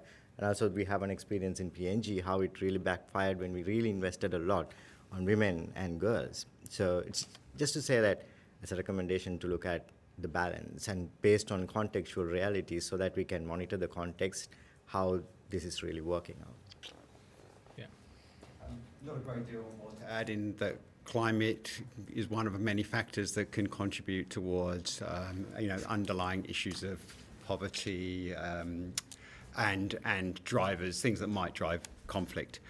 I think change in itself and how humanity and people and communities manage change is critical to both developmental outcomes but also prevention of conflict or not. So you can have rapid change, which could be political upheaval, you could have, or natural disasters that hit suddenly and cause rapid impacts and change for community, or you can have more gradual drivers of change, such as a changing climate. Now, the aid program, development program, its ability to support communities, civil society, governance structures to be able to navigate change in all of its forms is critical to building a strong, harmonious society that can deal with current and future changes as well. So I think it's just acknowledging those real connections between all of these things, whether it is for a developmental outcome or a conflict prevention outcome. Ultimately, how people cope with change is critical, and how international aid and other forms of support can support people do that will have relationship to conflict prevention outcomes.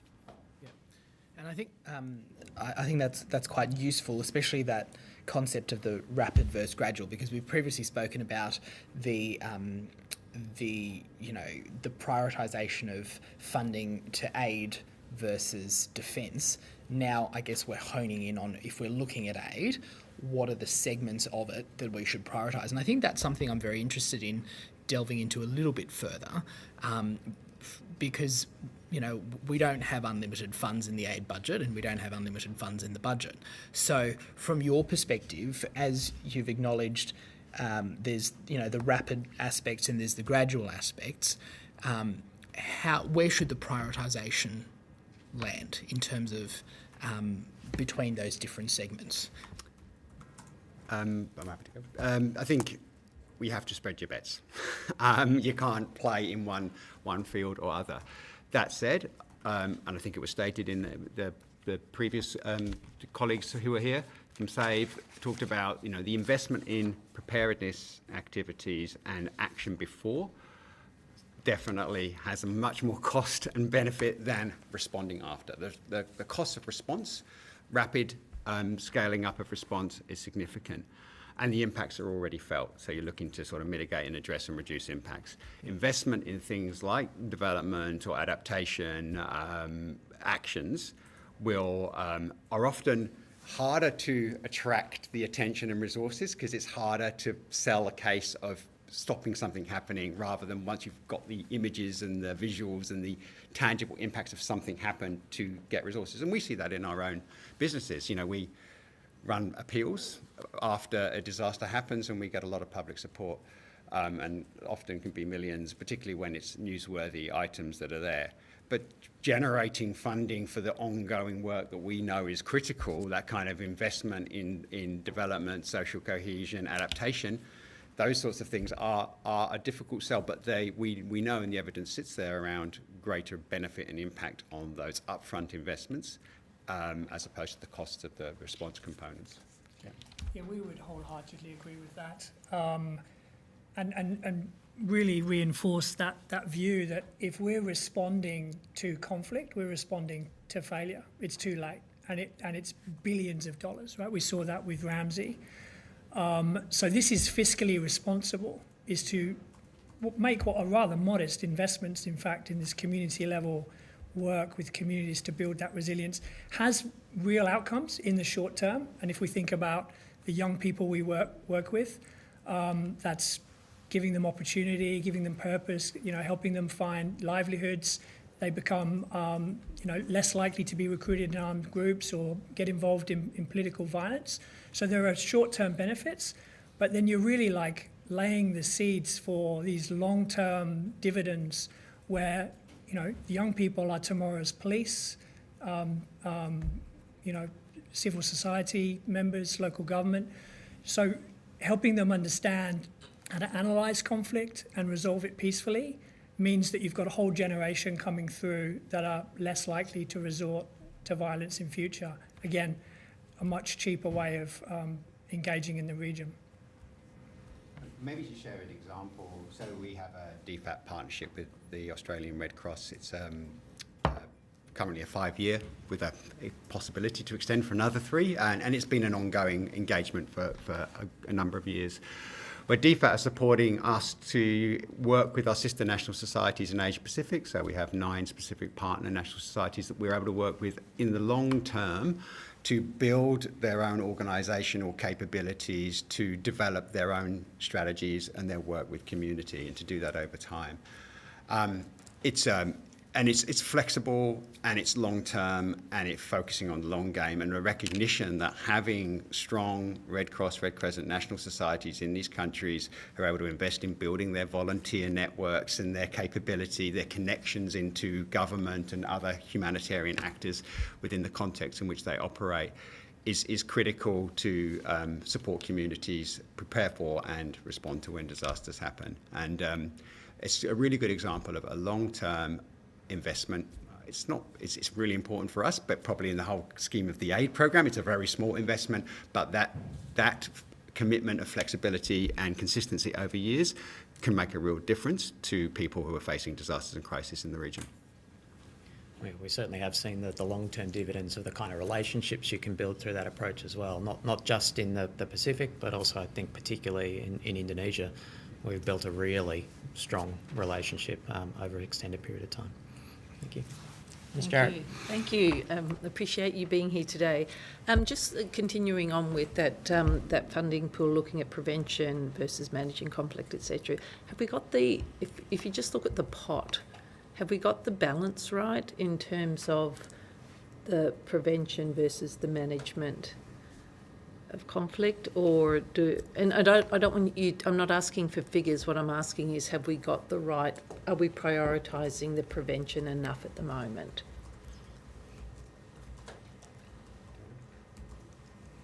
Come on. Our view is that more can be done at this community level, and that's really critical because you can have, diplomacy, you can have national peace agreements, but they're much less likely to be enduring if you haven't done this really important work with community. Because, as I said in my opening address, this is really where conflict arises. So we feel like more can be done, but we recognise that there's a limited pool of resource. So we are recommending a very targeted and strategic approach on a few countries where risk is highest. Do you have any additional comments? I think recently we partnered with IEP, Institute for Economics and Peace, and I think that's where most of our data comes as well, from the national level to grassroots levels. Really appreciative of that. And I think in that also it really highlights that there is more room for us to really invest in the grassroots levels for prevention work, so that we can really invest on prevention, peace building, rather than investing a lot on securitized agendas in the future. So I think I still agree there's more room for us to kind of invest on. Just quickly, that data piece is really critical, and the Institute for Economic and Peace, who've also made a submission, make this argument very well about the lack of data, particularly in the Pacific. and we endorse and support the recommendations that they've made for a stronger focus on data collection and clear indicators to how do we measure peace. And they have a framework, the Peace Index, which allows governments to do that. And some of the work that we're doing with them is actually joining up those national level indicators with local indicators and working with community to capture information and support them to do better monitoring. So all of that is important because it allows the government to see that this does work, it is having an impact, and it's an important measure of accountability back to the taxpayer that this is money well spent. And just a little bit more on the programs and the funding. We heard from people coming in earlier this morning in relation to the importance of flexibility, and maybe we shouldn't be looking at humanitarian and development programs as a binary, a binary process. Do you have views on that? Are we looking at it in too much of a binary fashion now, and should we be thinking of things differently? I think from our perspectives, the approach that we have taken is humanitarian development peace nexus kind of an approach, which also kind of brings in these two conversations together. I was listening to Save's presentation on how do we, based on the context and context monitoring, we balance the dials between how much humanitarian work we do versus how much development work we do. And I think that's something that we also use within the system, so that we monitor the context and see to what level of humanitarian kind of work that we need to do in the field versus how do we shift the dials towards development work. So I think at this point in time, that's a key recommendation as well, so that our programming is agile and changes according to the context. And it's already there. I mean, we have seen a lot of investments already. But to bring that intentionally based on a context analysis and a monitoring process established so that we are well informed from the context to change the dials whenever needed. Just quickly before we hand to colleagues, the key thing is to join these up. It's less about how much we spend across and how we have an integrated approach. So it's, when we respond to humanitarian crises, we're also, trying to address underlying structural causes, which is the development piece, and we're also laying the foundations for peace, which is the conflict prevention skills. So doing all of that simultaneously in an integrated way, it's complex, requires joined up funding, joined up planning, but it's critical because if you operate in silos, you're missing a trick and often conflict reignites and then you're back to humanitarian intervention again. I think the point around flexibility within budgets as well as across budgets is important. And I think if we talk to colleagues, departmental colleagues or others, there's often an issue because of the way that things are structured and organised in budget and they're navigating across. And I think in the earlier session, there was a question regarding defence, diplomacy, development. And I think it's really hard because it's complicated, right? And complex to navigate those particular things. But I think there's the opportunity of when you bring it to as close as possible to where community and the people we're trying to support is, that what is decided at global levels regarding how budgets are allocated doesn't mean so much. And actually, your day-to-day life, it's all of these things intersect. So opportunities perhaps looking at what might happen at a national level or subnational levels to support real coordination and flexibility across not just obviously Australian budgets, but also other actors that are playing out in those areas is something to be considered. So again, it's probably like low-cost intervention, high-quality brokering and facilitation is not expensive, but the sense-making that can create in certain contexts could have massive impacts. And so I think we probably underplay, we work quite vertically, but where do we need to invest in those horizontal capabilities to be able to navigate across could have an amplifying effect for, of course, constrained budgets. And in answer to your question earlier, Ms. Jarrett, of course you want to say it's more of everything, right? But the reason we paused is because we were trying to be realistic and say, I think one thing to say is we commend Australian government in maintaining its humanitarian budget in the current context where lots of others are getting smaller. So to see that ring fenced and supported is great, and it's a really good advocacy tool globally to peer donors around what needs to be done in the face of what we're seeing in the world in terms of humanitarian need. But absolutely, that ability to support community, to support local actors, to build their own journeys and their own capabilities has to be invested in. It's often harder to sell, but its impacts are huge. Mr. Batt, just to wind up our hearing. On the similar lines, we've seen the recent reductions in global aid by the US and other donor countries. How much is that impacting on yourselves in those conflict areas as CSOs, NGOs, as Australian businesses? I was just thinking maybe globally in terms of the ICRC, it might be good to hear, absolutely critical institution, no one else does what they do, and they are being directly impacted at a global level with obviously local level implications. But Andrew, did you want to? Yeah, no, definitely it's having a significant impact in the way we work. We still have funding from many of like-minded countries around the world, but it definitely places a new challenge on humanitarian organisations who really should be focusing on responding to the needs of those affected by conflict and those who really need the assistance.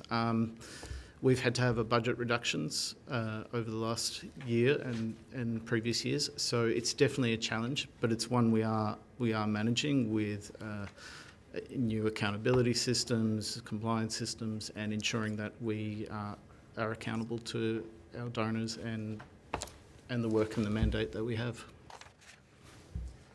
Absolutely, it's having an impact, but we're sympathetic with the fact that the Australian government can't plug all the gaps, can't do everything. It has to really be laser focused on what it does well, and it's doing that in this region.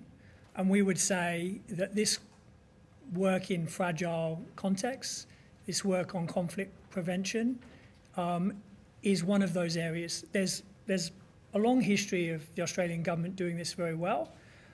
So there's a solid foundation, and it's something we think, can do an even better job at, and makes absolute sense in this region. Some of the stats we heard earlier, like 1 in 6 people living in fragile and context environments. Globally, this is costing 17 trillion a year. The cost of violence is huge.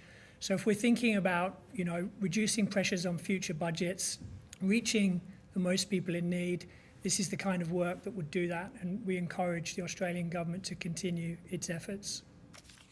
Can I add quickly that this really puts the importance on flexible and predictable funding, basically to allow us to meet those needs, and particularly in those contexts that are not in the news, that aren't in front of us every day, and where there are still large humanitarian needs. Thank you. Can I ask one quick one? Oh, I know we're over time. We do one of our terms of reference is about strategic use of our development programs to prevent conflict in the Indo-Pacific. Australia gets accused of narrowly sort of working in that Asia-Pacific area. Do you believe that we're funding it in the right areas, or is there other countries? It's sort of are we going in the right direction, or are there other places you think? And it's not a couple of minutes one. It's just is there other countries though that you think we should be focusing on other than the Indo-Pacific? One thing is obviously there are less donor and other avenues for funding work in Asia Pacific. So having Australia and New Zealand and others regional actors operating in that, in supporting in the region is critically important. Of course, we hear about these other theatres of significant humanitarian need, fragility, protracted crises, Bangladesh, Myanmar being a key one, and again, that's a key focus of Australian aid.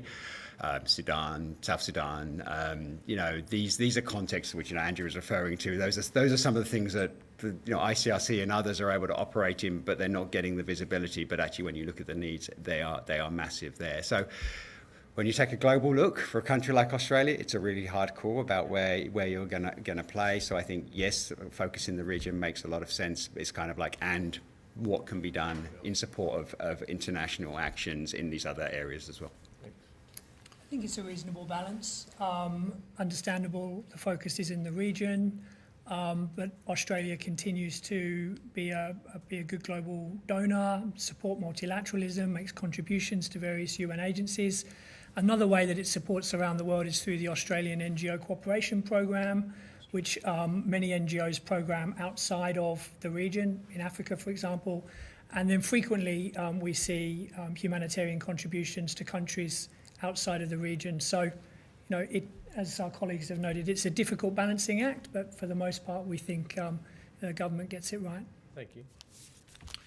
Well, thank you for staying a few minutes later. Thank you for your time today. If you have been asked to provide any additional information, including questions on notice, please forward it to the Secretariat by Tuesday, 7 March 2026. Please note that responses to questions on notice will be published on the website as submissions to the inquiry.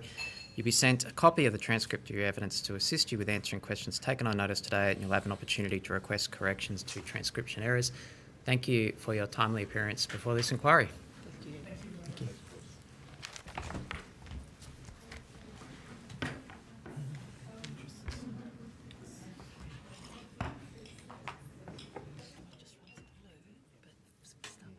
Yep.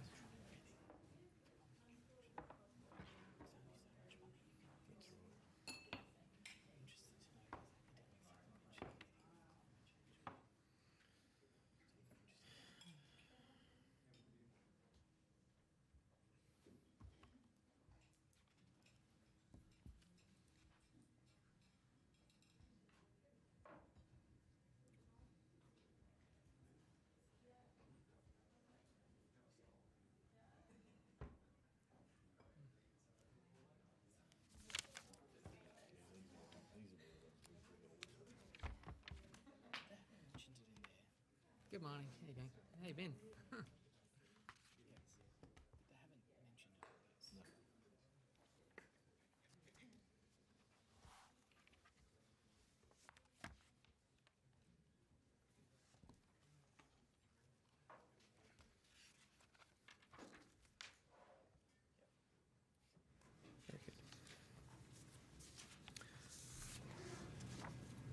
Okay, thank you all.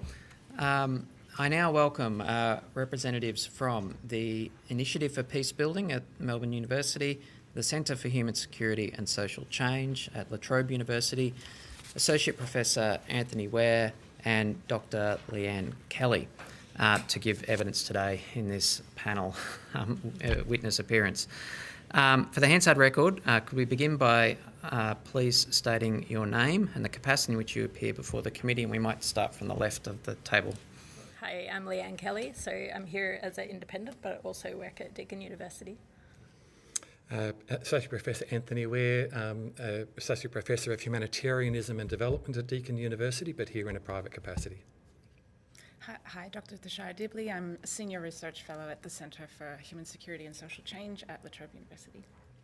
Hello, Dr. Lisa Denny. I'm the Director of the Centre for Human Security and Social Change at La Trobe University. Hello, I'm Dr. Tanya Miletic and I'm the Co-Director of the Initiative for Peace Building at the University of Melbourne. Thank you. I'm Associate Professor Jasmine Westendorf, Co-Director of the Initiative for Peace Building at the University of Melbourne. Thank you.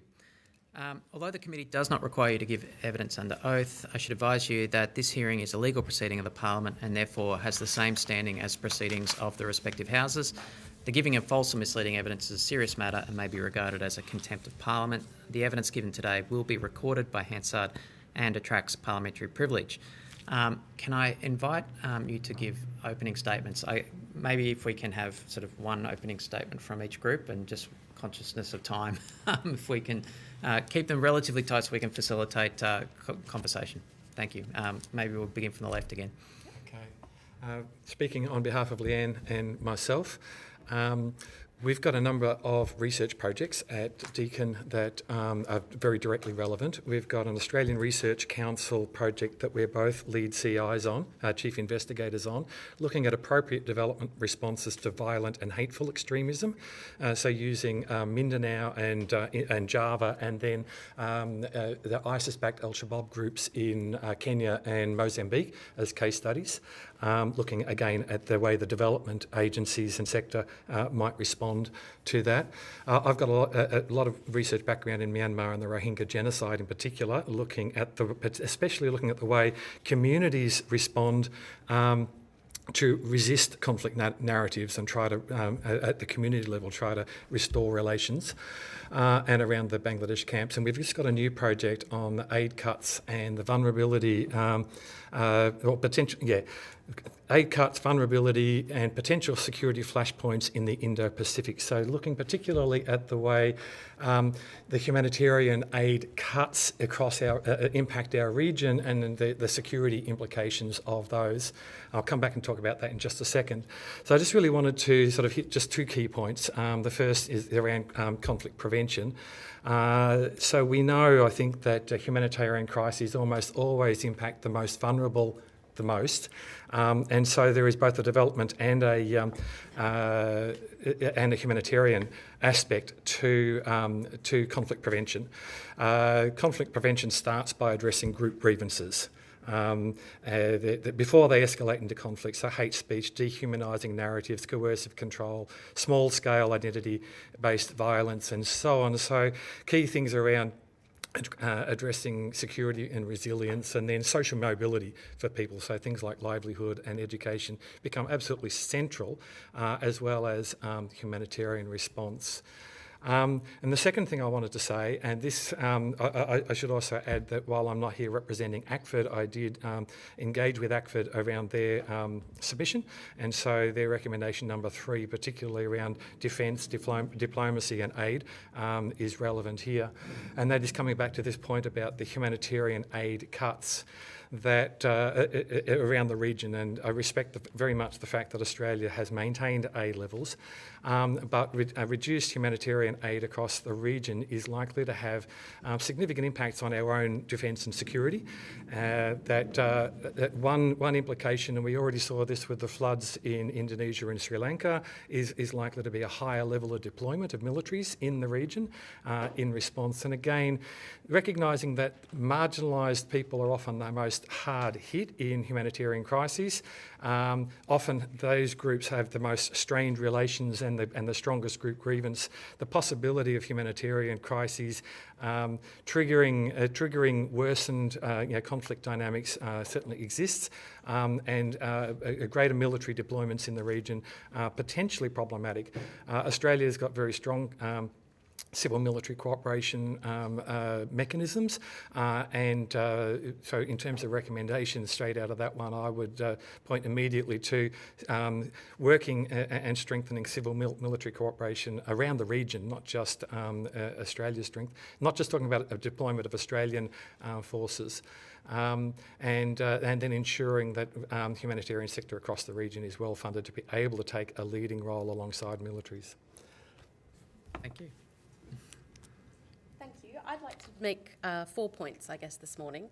First, we know that conflict prevention is a complex task that requires states to deploy a range of levers for change, but currently we feel that in Australia's response to conflict prevention, the role of international development assistance in particular is underplayed.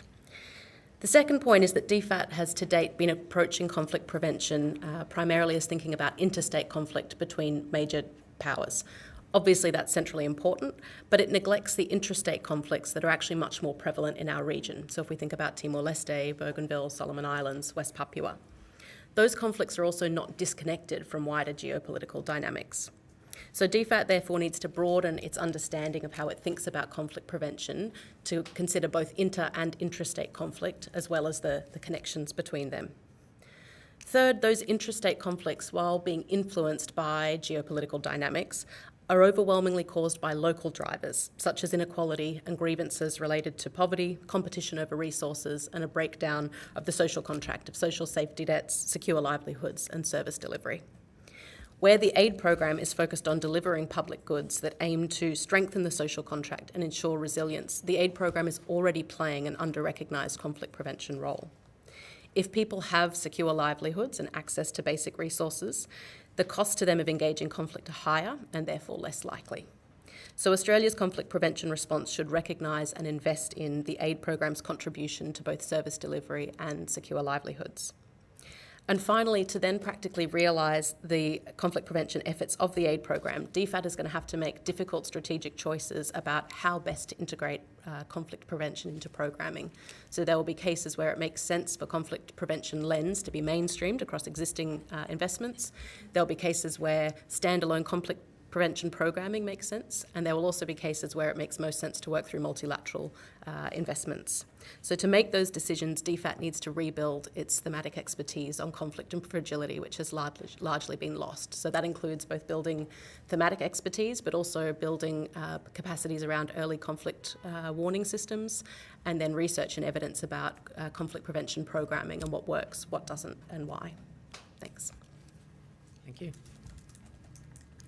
Thank you for the opportunity to speak. Just by way of brief introduction, the Initiative for Peace Building at the University of Melbourne focuses on strengthening conflict prevention and peace building work across the Indo-Pacific and globally.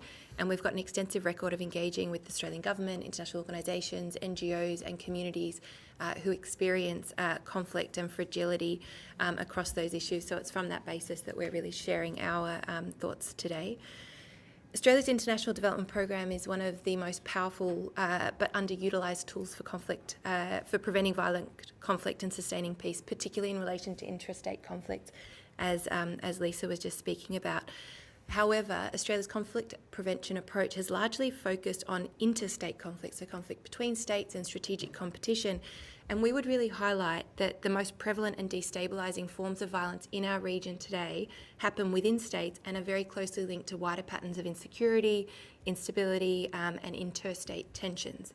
While there's growing recognition of those issues, conflict prevention and peace building are still not embedded as clear and central objectives of Australia's International Development Program, nor are they consistently resourced or supported across government. And we'd really emphasise the importance of seeing conflict prevention and peace building going hand in hand, and the need for those to be elevated as together core objectives of the development program and embedded in a whole of government approach to foreign policy. Most violent conflict in the Indo-Pacific region happens within states, so effective conflict prevention and peace building work requires long-term, politically informed and well-resourced engagement with the structural drivers of violence at all levels, as Anthony was speaking about. And those, in our perspective, include issues of weak governance in civic institutions, political exclusions, including gender exclusions, unequal wealth distribution, climate strength, and transnational insecurity. These approaches, they don't just strengthen resilience within communities, which prevents the escalation of violence, but they actually produce resilience at a regional level that affects strategic competition concerns, particularly by reducing the likelihood that particular communities or states are drawn into strategic competition at the regional level, or that other actors politicise aid in ways that actually undermines stability, human rights norms, the rules-based order, and so on. That's why preventing those conflicts is life-saving aid, we would say, and it's also a very cost-effective way of orienting development work. It reduces humanitarian need while also strengthening regional stability, and it supports those international norms that are critical to Australia's interests and our own peace and security. What we wanted to highlight in our submission was really 5 priorities for improving Australia's contribution to conflict prevention through the aid program. First, development assistance can and should address the structural drivers of conflict. It already is in many ways, but that isn't being consistently mainstreamed across the work of the aid program. Second, all development programming must be conflict sensitive. Poorly designed aid can unintentionally foster or fuel the escalation of conflict. It can reinforce authoritarianism and elite capture of politics. It can deepen social and political inequalities, undermine human rights, the list goes on. Critically, I'd like to highlight also that it can empower the actors who are involved in human rights violations and the actors who see benefit in the continuation of violence as a result of criminal or other activities. In order to be conflict sensitive, you need resourcing to ensure that DFAT and the aid program have the capacities and the skills to really embed conflict sensitivity across all areas of work. Third, DFAT needs stronger institutional capability. Effective conflict prevention requires skilled generalists in conflict analysis, as well as specialist expertise in particular contexts, regional knowledge, linguistic knowledge, and political leadership. Fourth, stronger partnerships and regional networks are essential to embedding conflict prevention and peace building in the aid program. We know very well that local actors are often the first to recognise the early signs of the escalation of conflict, and they are the best place because they're already involved in the activities that will be trying to mitigate the escalation of that conflict. So the more that we can build and support those networks and work alongside them, the better. And finally, the impact of development contributions to Australia's peace and security needs to be made much more visible to policymakers and the public in order to ensure a broad understanding of why resourcing this work matters. And that's a missing link in our view at the moment. So funding the evidence base for that work, as well as public diplomacy and communications to make the link between Australia's interest in peace and security and this aid program work is critical. So just to conclude, as we know, the global humanitarian funding is declining, conflict pressures are rising, geopolitical competition is intensifying. So it's really in Australia's interest to prioritise this work and to play a much greater role by elevating the conflict prevention objectives through our aid program and supporting a really clear policy mandate across government that will help leaders and others implement that across all of Australia's work. Thank you. Thank you. Can I start with a broad question to everyone? And we acknowledge and thank you for your domain expertise and your deep research in this area. The question that strikes me listening to and reading your submissions and listening to your evidence is that if I talk to DFAT officials directly in ODA or on the ground in posts, the discussion around conflict stresses in their domains comes up regularly, constantly. It's front of mind. There's an implicit knowledge about what the risks are and what to be aware of that surfaces regularly. So the question I have to you is, what are we missing here? I don't regard that there's a lack of local expertise in DFAT, but what are we missing by not having an explicit framework to deal with conflict prevention or the institutional differentiation of conflict prevention inside DFAT, which is called for by many of your submissions and the evidence we've heard today?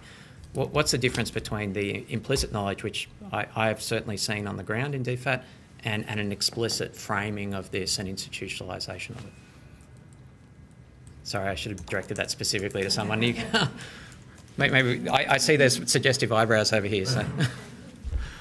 Yeah, so we did an extensive review of what have been the diplomatic experiences in conflict for DFAT over the past 30 years to very much elicit some of these learnings. And what we found was that experiences both within people and the institutional memory move and are lost and do not create a coherence within the institution. We've had different types of arrangements, we've had different sections, whether it's conflict fragility, humanitarian and so forth, that have changed over time. We've had periods where there has been expertise, such as following Difford's approach of having peace and conflict advisors, and that translated to people identifying better designed, more conflict sensitive and coherent projects. We don't have a good memory of what have been ODA and linked to non-ODA initiatives that tell a story about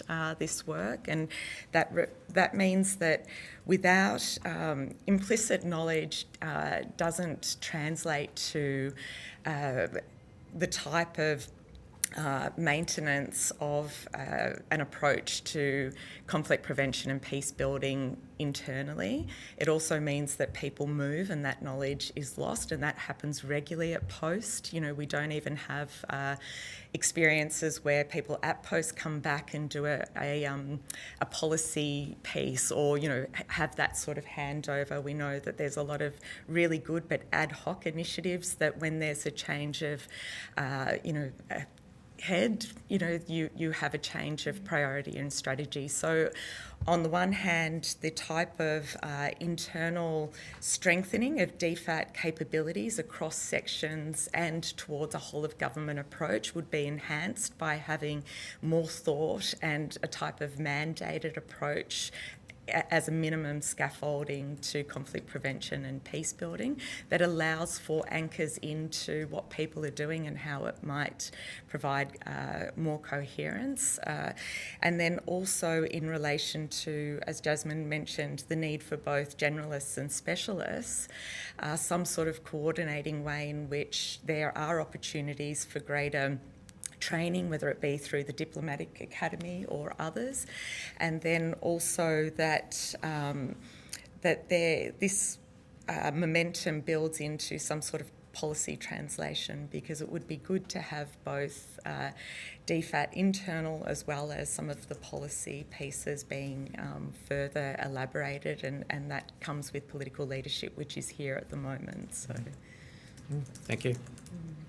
And maybe build on that, just speaking really practically. So I work a lot with the Papua New Guinea Post on a range of their programs, for instance. And I think what's missing is that, yes, you have programs there that will have insight into how conflict impacts their programming in relation to health, law and justice, education, whatever that program is working on.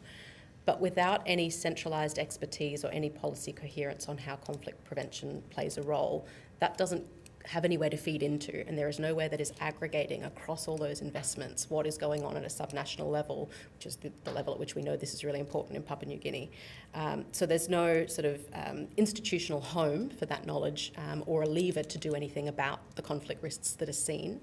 And it also means that there's very ad hoc integration of a conflict lens. So yes, you come up with good team leaders or staff who might have experience of how to integrate conflict sensitivity approaches in their work, but that's not always the case. If we're not actively hiring for it, actively building it into our programs, then it sort of only turns up from time to time. And I think the other thing that's missing then is this idea of where standalone conflict prevention programming might be important. And again, in the PNG context at the moment, that seems to me to be the autonomous region of Bougainville. So we have a situation where we've got a country on the pathway to statehood. We've got a new mine opening that was the cause of grievances that created conflict in the past. Yes, you have a range of Australian investments going on there, but where is the home for conflict prevention sitting within those investments? And what are we doing to draw on the levers of our aid program currently to actually be able to build some of that in before we get to a point where it's too late? And just before we move on, is this about missed opportunities or doing harm through ignorance? I mean, are there specifics you can point to in that respect from your experience? I mean, there's definitely, and I'm sure others have examples of where it's led to harm. It definitely can lead to harm. I think so. Mostly, let me say, first of all, I think it's mostly about missed opportunities. That there is more that we could be doing to leverage the investments that we're making to play that conflict prevention role. I think they're doing it implicitly, but we could make that much more explicit. Where it does harm, I think, is where we're not conscious, particularly of how the geopolitical dynamics influence local conflict drivers. A good example of this is in Timor-Leste, where competition between Australia and China around who's going to invest most in infrastructure development means that we're not always conscious of how our investments in infrastructure feed into local patronage networks that exacerbate inequality and grievances that are one of the things that we know can fuel conflict. I'm not saying that conflict is going to happen imminently, but without being aware of those dynamics, we're not explicit enough about how our own behaviour as a donor could in fact be fueling grievances that could underlie future conflicts.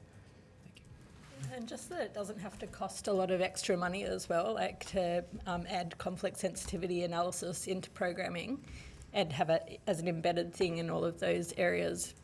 It wouldn't be that expensive. And also you can roll a lot of the conflict prevention work into other types of programming, like disaster resilience programming, where it can have like a peace building element to it as well. Yeah, I would add to that and build on what others have said though too, that costs doesn't have to be super high, but it does take some time and some deliberate thought. And this is not just at post level, this is also in the NGOs or whoever we're funding in terms of program implementation on the ground. Finding once funding is allocated from DFAT, finding the initiation phase is often fairly urgent. Recently I was in the Bangladesh Rohingya refugee camps. So two key issues there as I see it. Firstly, the funding gap between our rounds means you were talking about loss of expertise or turnover of staff in post. Well, the looming end of a funding round, the Australian Humanitarian Program round, with the next one not yet announced, means that most of the staff from the implementing partners took new positions elsewhere, and there was about 80-90% turnover before the 1 year extension was announced, meaning a huge loss of expertise. And then an urgency, for example, again in the camps, having had the education programs pretty much stopped for a period of time, trying to relaunch those, get that. So the time to take to sit down and, especially with a new set of staff, to do conflict sensitivity kind of analysis, and this applies everywhere, but the urgency is felt to be on getting programs started without thinking about the recruitment patterns, for example, to the Arakan Rohingya Solidarity Army and the Rohingya Salvation Army and so on that are recruiting in the camps, and how narratives might outplay.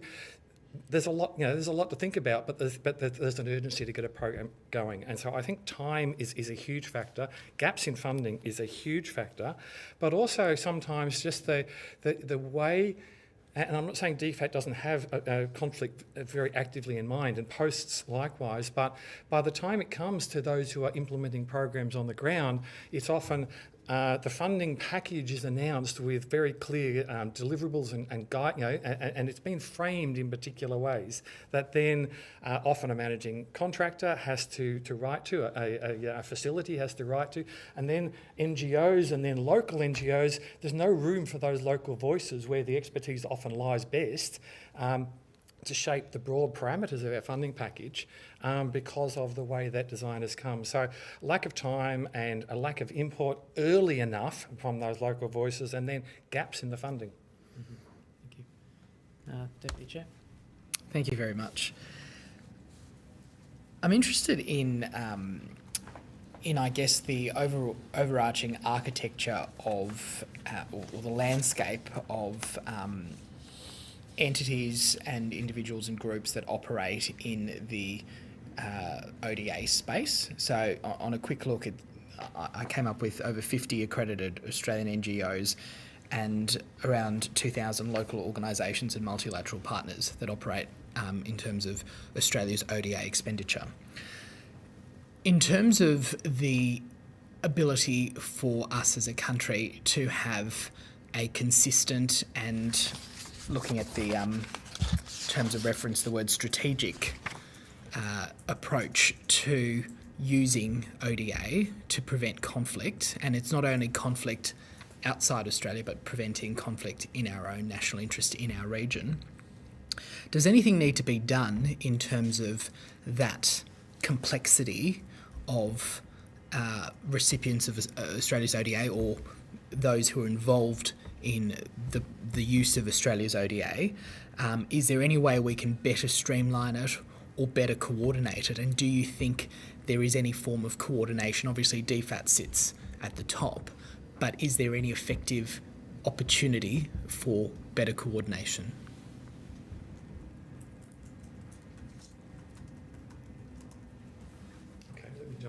So I don't want to dominate anyway at all. I think the number one thing that jumps to my mind is the sense that we ask those agencies to compete when they put tenders in, and then we ask them to collaborate and cooperate in the delivery after the tenders are granted.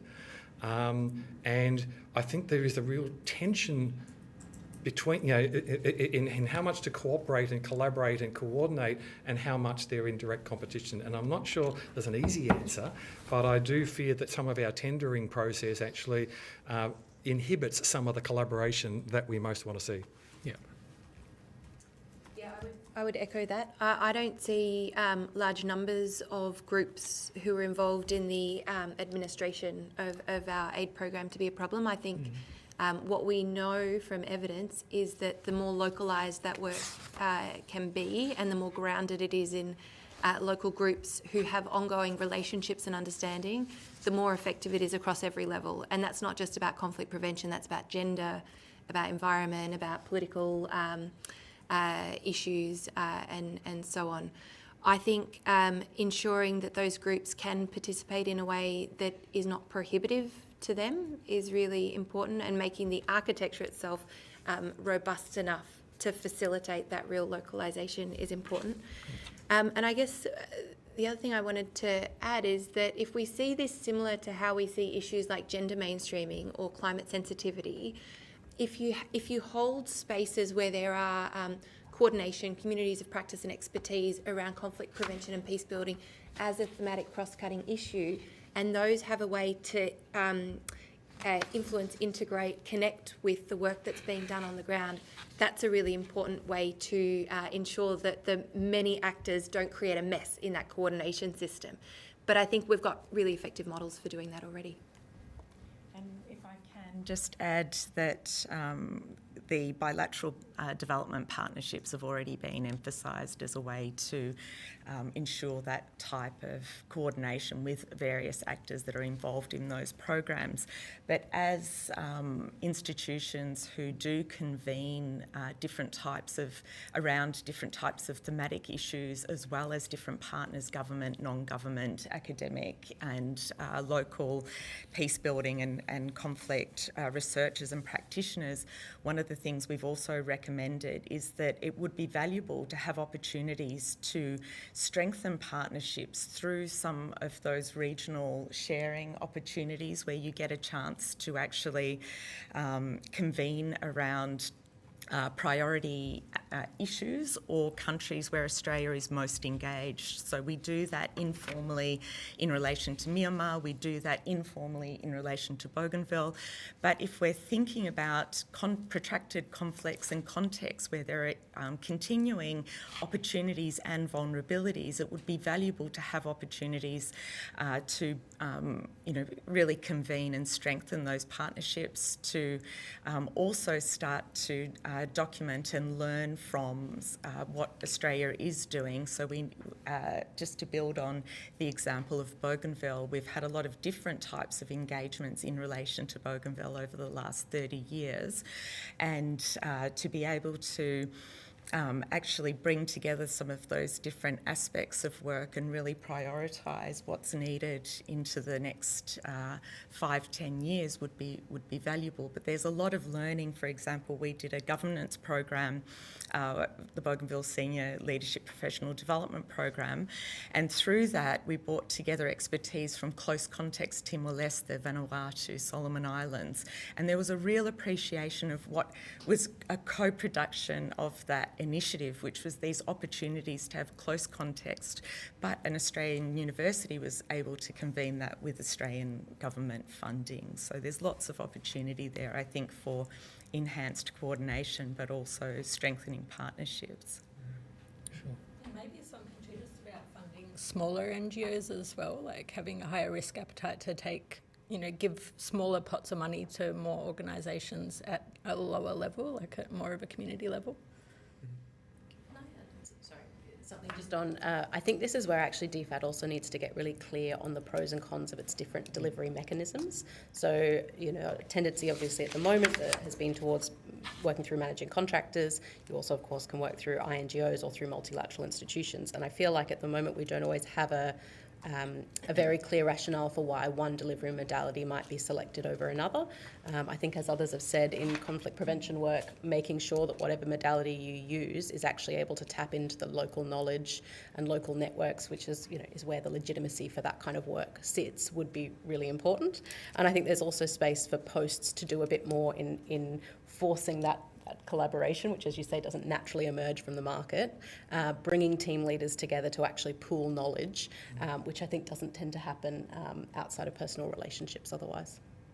Yeah, and then maybe they could apply for funding as a cohort or something as well. Yeah. Thank you.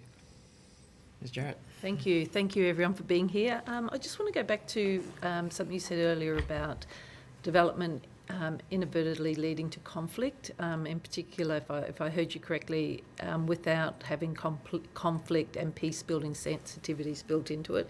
Are there models that we can look to improve this? Because I mean, I'm assuming it comes from like a high level policy all the way down through to how the programs and money's allocated to how program objectives are, and then implementation on the ground.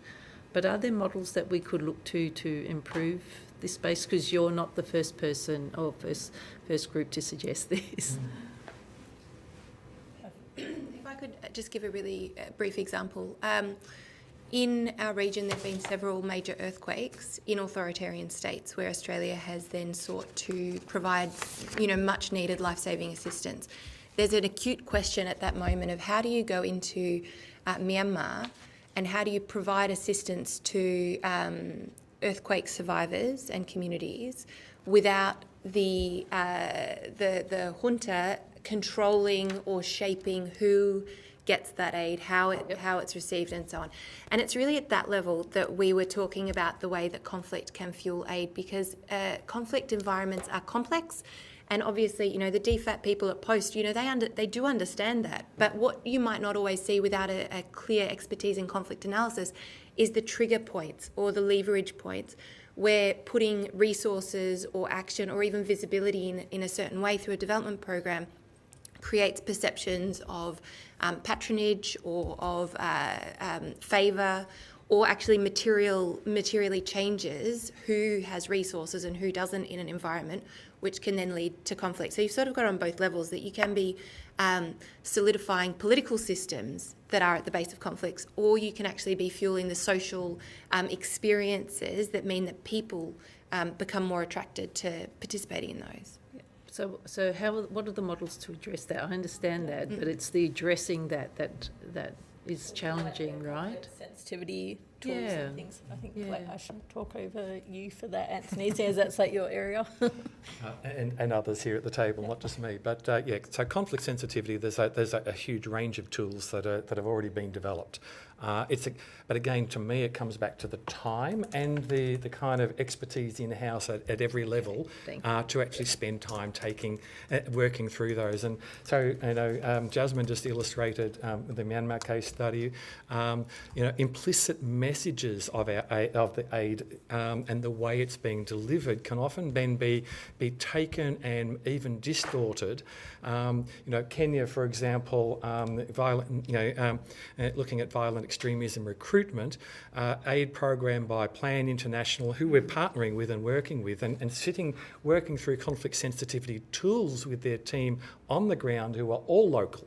Okay, Muslims as well as Christians in the implementation team in Kwale, coastal region.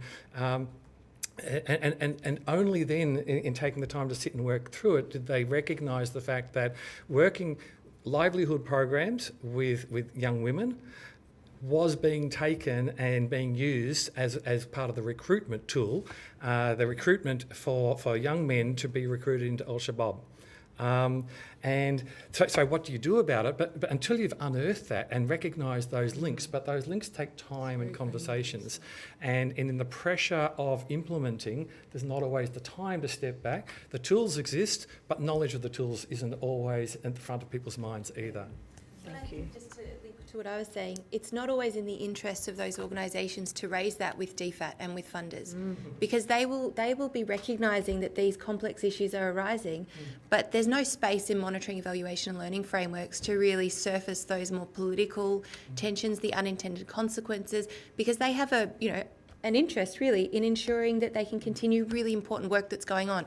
So I think there's an issue there about DFAT and donor appetite for the really hard conversations about how programming can have unintended consequences and how that can be accommodated or addressed in a more flexible, sort of reactive, responsive way. Thank you. May I jump in with an example of a DFAT-funded program in Indonesia? DFAT's funding the Asia Foundation on a Democratic Resilience Program, so it's not actually specifically a conflict prevention program, but they work very, very closely with local organisations, and one of the aspects that they work on is on challenging misinformation. There's a really great case study, or not even a case study, but a story there of how working with this local organisation to challenge some of the narratives that were coming up online around a particular incident involving Muslim and Christian young people, they were able to stave off what was looking to be sort of interreligious conflict. Some of the things that helped that program achieve that goal were things like maybe just less Australian DFAT branding, less Asia Foundation branding on the work, which allowed local actors to sort of do the work that they needed to do without feeling too worried about, whose money it was or who else was involved. So maybe just one little example there. Can I also just add one more thing, and that is in terms of measuring and being able to demonstrate outcomes here. It's kind of the null, if there is no conflict that emerged, how do you document that it was going to emerge or that it's likely or that you've de-escalated? So measurement becomes a real problem, which means that there's, again, in talking about incentives, there's less incentives for agencies to build this into their theory of change and their monitoring and evaluation because they can't demonstrate that they deliver on it. On the other side of that is in enhancing our partnerships, it's also important to look at models where there are grievance mechanisms so that when aid or programming is impacting, especially in localised contexts, that there are ways for those grievances to be heard upwards and not, and so the World Bank and others have introduced different types of grievance mechanisms to also recognise that as well as the increasing the ability for people to be sensitive in programming, monitoring and evaluation, there also needs to be opportunities for what can be quite difficult and complex feeding back to donors. Yeah. Thank you for this evidence. It's been very valuable. I want to be respectful of time, given members have a very narrow window for lunch and for business outside of this hearing. But I can't pass up the opportunity. Bangladesh and Myanmar are our number one humanitarian commitment for, I think, very good reason.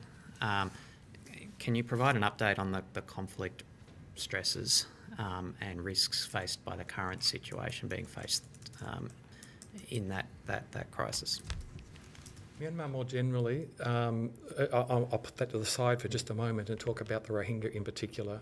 So Rohingya have been sitting in camps, 1 million people sitting in camps and legally not allowed to work, very limited education opportunities, and the majority are minors, growing up in a camp environment with no hope, no future.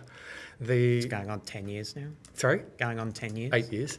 Yep. So after so you're turning 18 and you were 10 when you arrived in the camp, and you've had very, very limited education. You're not allowed to work legally. The pressures for young people to either turn to crime, to illegally leave the camps. I was literally recently in camps in the north of Aceh where people had been getting on boats to go to Aceh, particularly in 2023, 2024. There was a spike again in boats heading to Aceh. You've got gang violence in the camps that has diminished in the last year or so, but it's still a problem, and the Bangladesh security forces have got real challenge in trying to maintain that. Escalating social tension with the host community. So you've got 500,000 host community members and 1 million refugees that have come and occupied, the fear, and this is one of the poorer parts of Bangladesh. It's important to emphasise our humanitarian program is for host communities and... Yes. So I think 25% of our program goes to the host community, which is fantastic. But again, in a sense, given the scale of disaster, it feels like a drop in the bucket. Across the border, of course, we've had the civil war in Myanmar that's sort of come right to the Bangladesh border now. So the Arakan army, who are, I guess, Buddhist, not that it's about religion, but they are the Buddhist Rakhine people fighting for their own autonomy from the central Myanmar junta and military. And they've now liberated most of Rakhine state, including almost all the territory that the Rohingya have come from. So now we have a non-state actor in effective control of the territory that the Rohingya have come from, who are also somewhat, are also implicated in human rights violations against the Rohingya, but have very strong incentives for, they're desperate for some degree of foreign trade and ability to get goods and services across the border, particularly medications and things like that. So I think I believe there are levers for us to potentially lean on them to live up to the best of their rhetoric and to lay aside to work towards repatriation. I think that there are avenues, but the idea of opening dialogue with Bangladesh or Australia opens dialogue with a non-state actor in Myanmar about repatriation of Rohingya refugees that has so much legitimising potential for them, but on the world stage, I mean, it's a really, really complex scenario. And then into that, you now have 2 major and 4 minor armed organisations of Rohingya who are recruiting with an explicit aim of trying to retake their own territory from the Arakan army who took it from the Myanmar junta. And so the potential for this, I've kind of painted the big picture to highlight that I think this is a tinderbox, and I think we need a lot more investment. We need to work with the Bangladesh authorities a whole lot more. I mean, not that we're not doing it, but I think there's so much more that needs to happen, or we're going to have crime or violence in Bangladesh and across the border, and or people on boats, or something is going to have to give in the next few years unless we can move the dial. And I know that around the world a lot have been trying to move that dial, but I think that some really, really tough decisions about how we would support a repatriation and what that would mean in terms of discussions with Myanmar groups, including the Arakan army, that at the moment nobody really wants to talk about because it's politically fraught.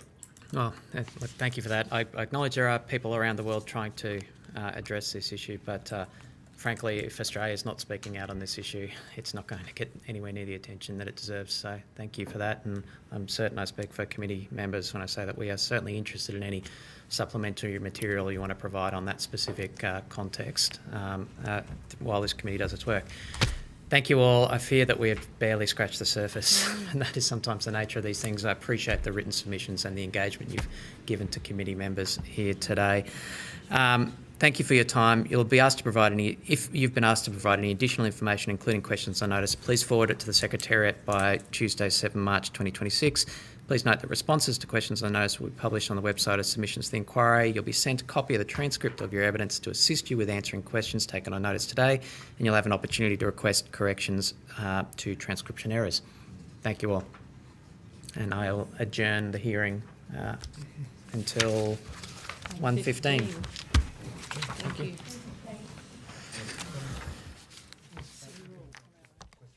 Yes. Usually I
the hearing.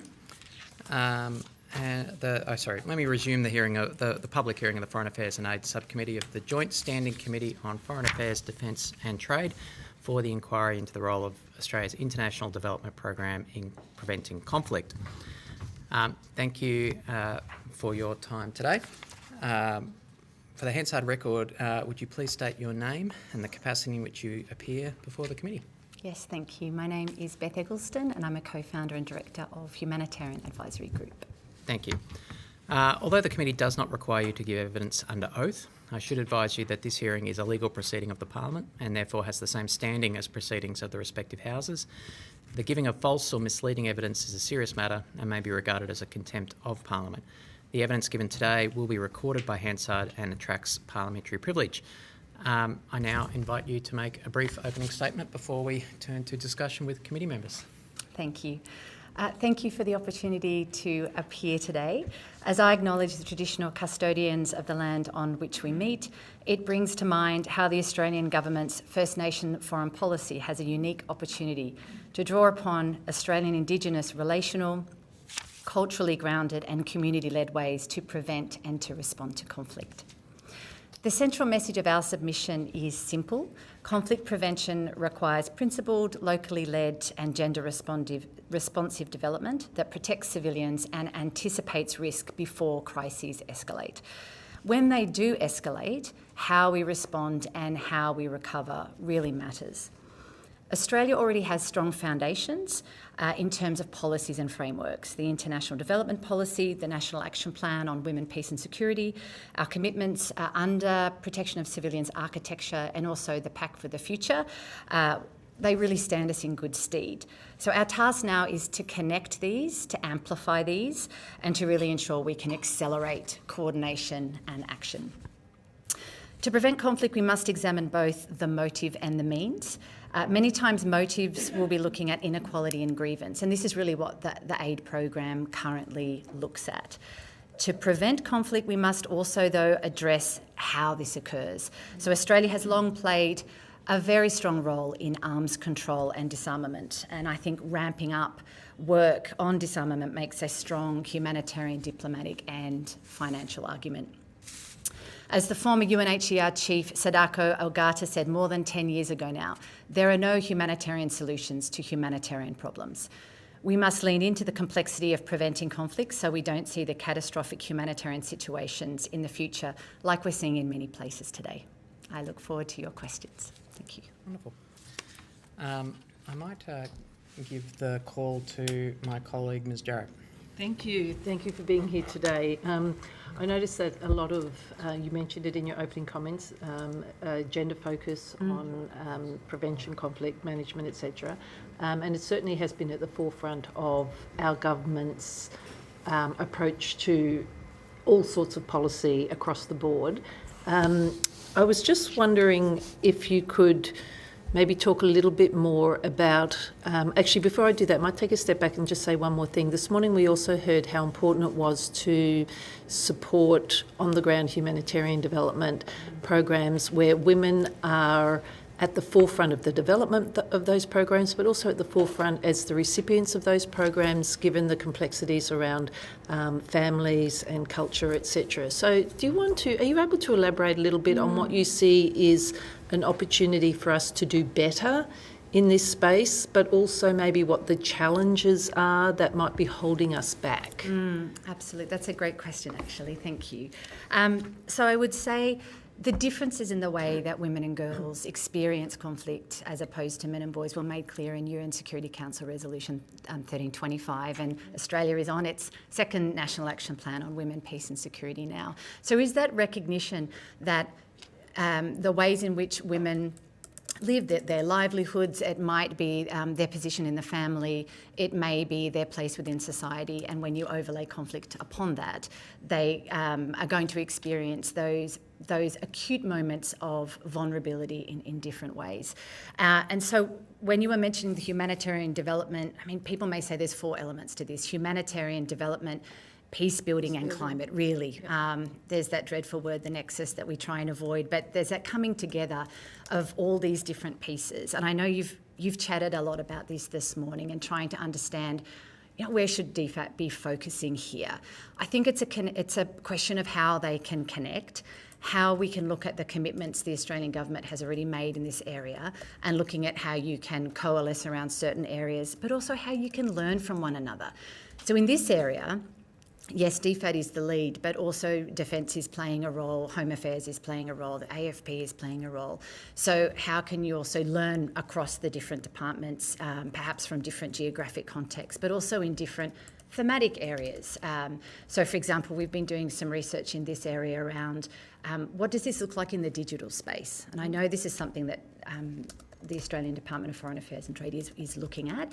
And we really saw there being, from the conversations that we had with women, both from diaspora groups in Australia but internationally, there are fewer women wanting to even put their hat in the ring to be a leader when it comes to sitting around talking about peace agreements or other kind of key discussions where women need to be present because of the kind of exposure that they get and then the threats that they're faced with, the impacts on their family and on their careers. So really looking at how the aid program can also look at how can we making the online space safer for women peace leaders? And that could be working with the private sector. I know that that's not an easy piece, but that's something came out. How can the Australian government work with the private sector and some of these big tech companies on some of these areas?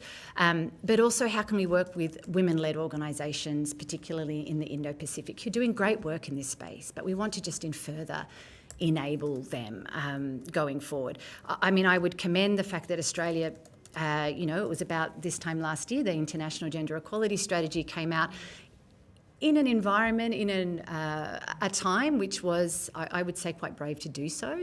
We were very heartened to see that. So we really want to see Australia keeping on being bold in the way that it's working in this area. So is that a question of us being the government being more vocal, or is it a question of shuffling the pot? Because I think this is quite complex. Absolutely.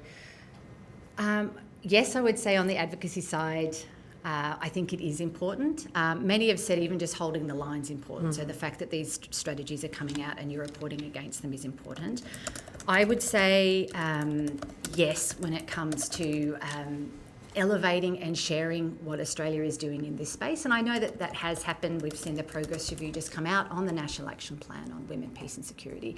How can we also, I know this morning there was some talk around how can we get the general public in Australia to know more about the work that is happening and the very real, just the fact that what is happening internationally from a conflict point of view is having a very real impact here in Australia. And I think that's becoming more and more apparent. So I would say, yes, being vocal.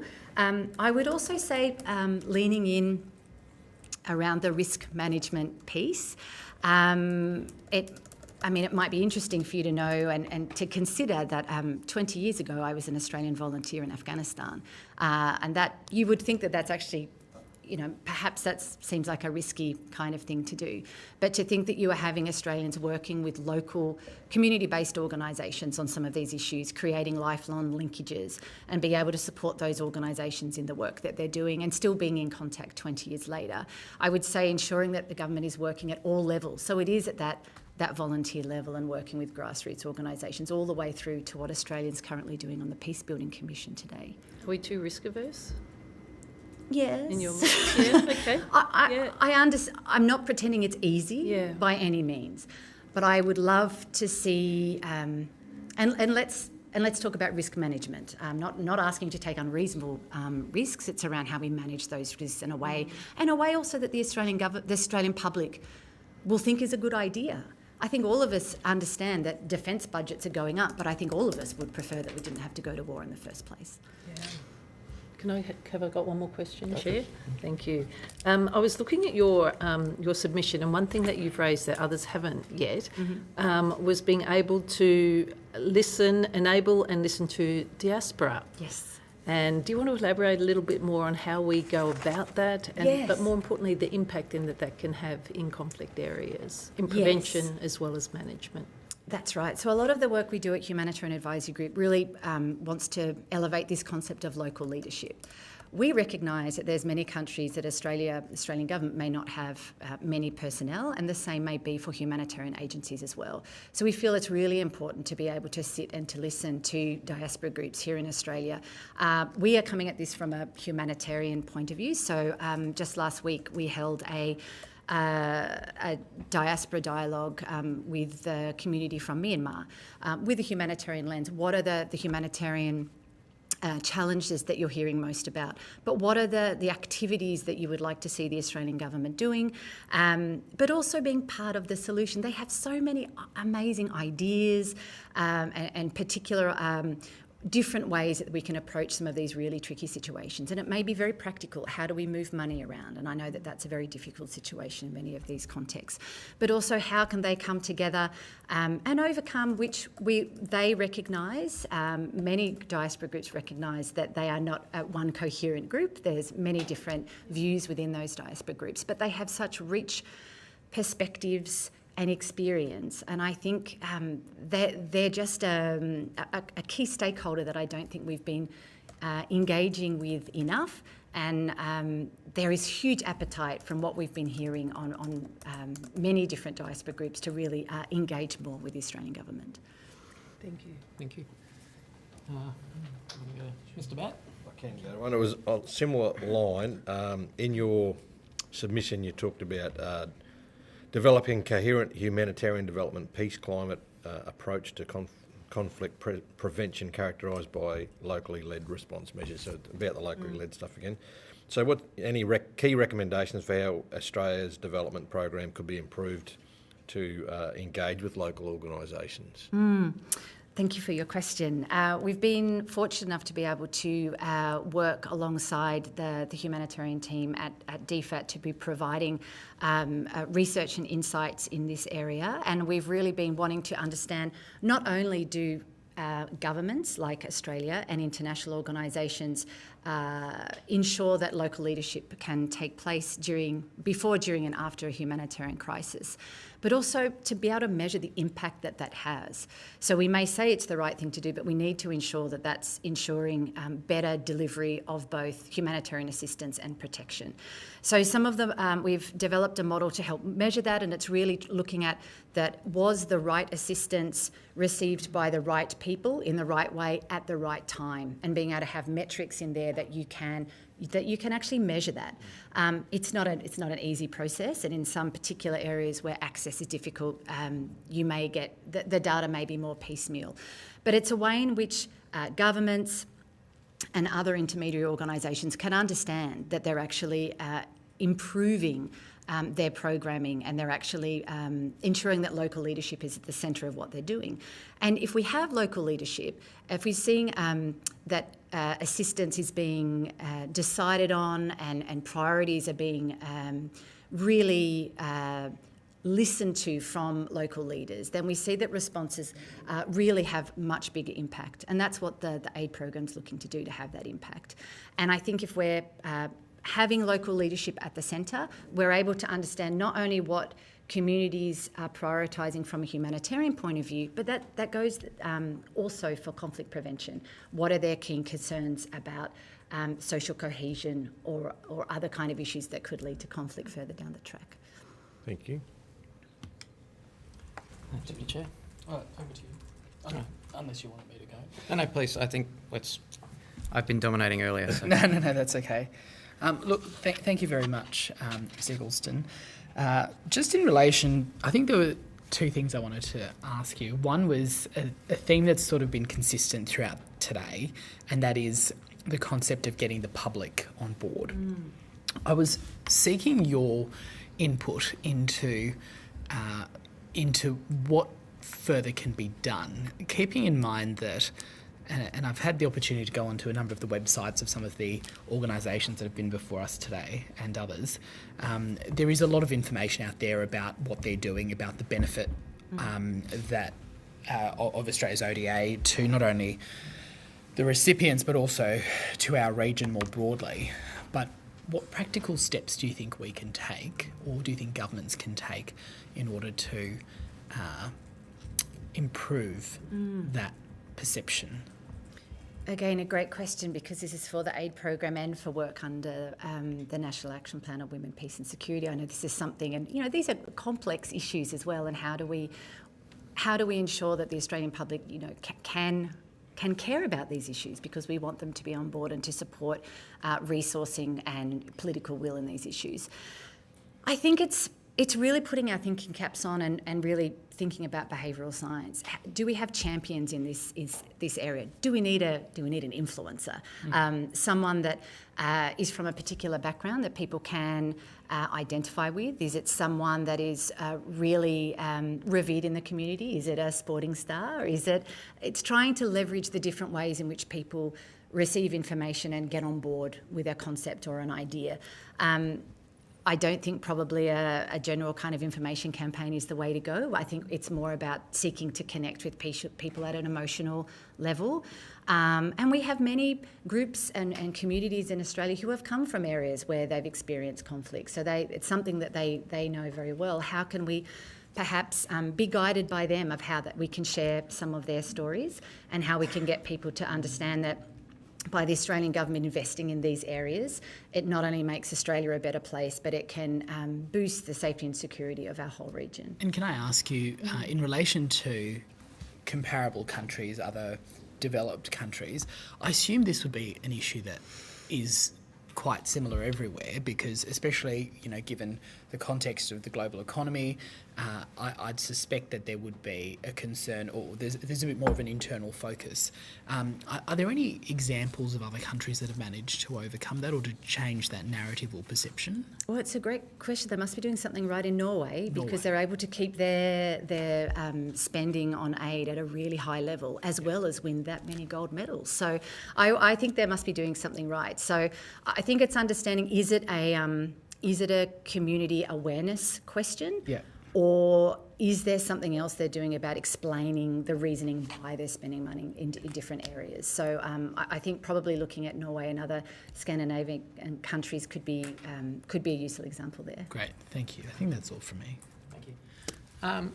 We've been talking about structures and funding and policy approaches here, but I just want to elevate this to the normative level. Mm-hmm. There's obviously a concerted pushback against the role of gender equality in the international system, as well as in the Women, Peace and Security agenda. Can you talk to the importance of Australia providing leadership and pushing back against that movement, and particularly the role that plays in this broader conflict prevention agenda that we are talking about in this inquiry? Clearly we know that promoting gender equality deals with many of those drivers of fragility that can lead to conflict. But I just want to connect the big picture with the granular of this inquiry. Mm-hmm. No, absolutely. Thank you for your question. I probably think in terms of how we frame this, rather than pushing back, it's sharing success stories and establishing an evidence base of why this is working, and that Australia is still heavily involved in the gender equality space and in some of those other issues you're alluding to. I mean, around inclusion and equity and those kind of things, which we know are also drivers for conflict. So I would think it's looking at, there would be, I'm sure, many great examples of where the aid program has really specifically looked at addressing inequality and grievance, and then is able to, and this is the tricky bit about measuring some of this. You're trying to measure something that didn't happen when we come to conflict prevention. So proving the counterfactual. And this is something we all need to get better at talking about and being able to, and there have been some great case studies. More than a decade ago, there was a case study in Kenya, and it was around electoral violence, but there was intervention from members of the elders, for example, that were able to have conversations with leaders there. So it's around trying to elevate some of these case studies where it really has worked, I think. It is hard to say, if you're looking at protection or conflict prevention, nothing to see here, so this is a success. But I think we need to change that narrative and be able to clearly articulate how conflict prevention, there is something measurable there is data there. I mean, we can look at things like civilian casualties. When I worked with the United Nations in Afghanistan, it was the UN mission's job to count those civilian casualties and go over and talk to the various members, parties of the conflict about those kind of, what that data looked like. So trying to look at different ways in which people can be protected, even if they are in the situation of conflict. So I think it's trying to share those stories. Even if we can't push back, holding the line is still so important. That's from a policy point of view. I think it's wonderful that the Australian government is still wanting to get a seat on the UN Security Council. They're still elevating the fact that the UN system and those norms are really important, and that is something that needs to continue. It may not sound that groundbreaking at the moment, but the longer and the more vocal Australia can be talking about that, I think the better.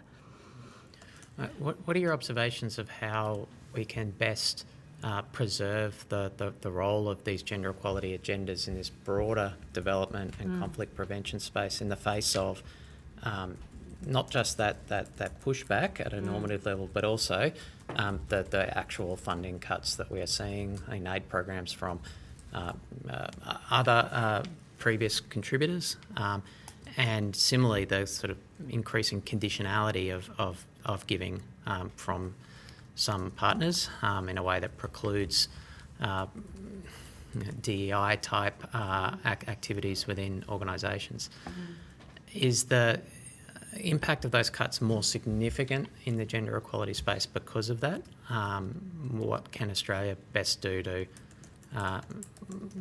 protect those, as you say, good news stories, sharing the successes we've had in this space? Yes, I would say that you're right. Absolutely, they have been hit more, harder. Organisations like UNFPA, especially that look at things like sexual and reproductive health, have been hit very hard in this area.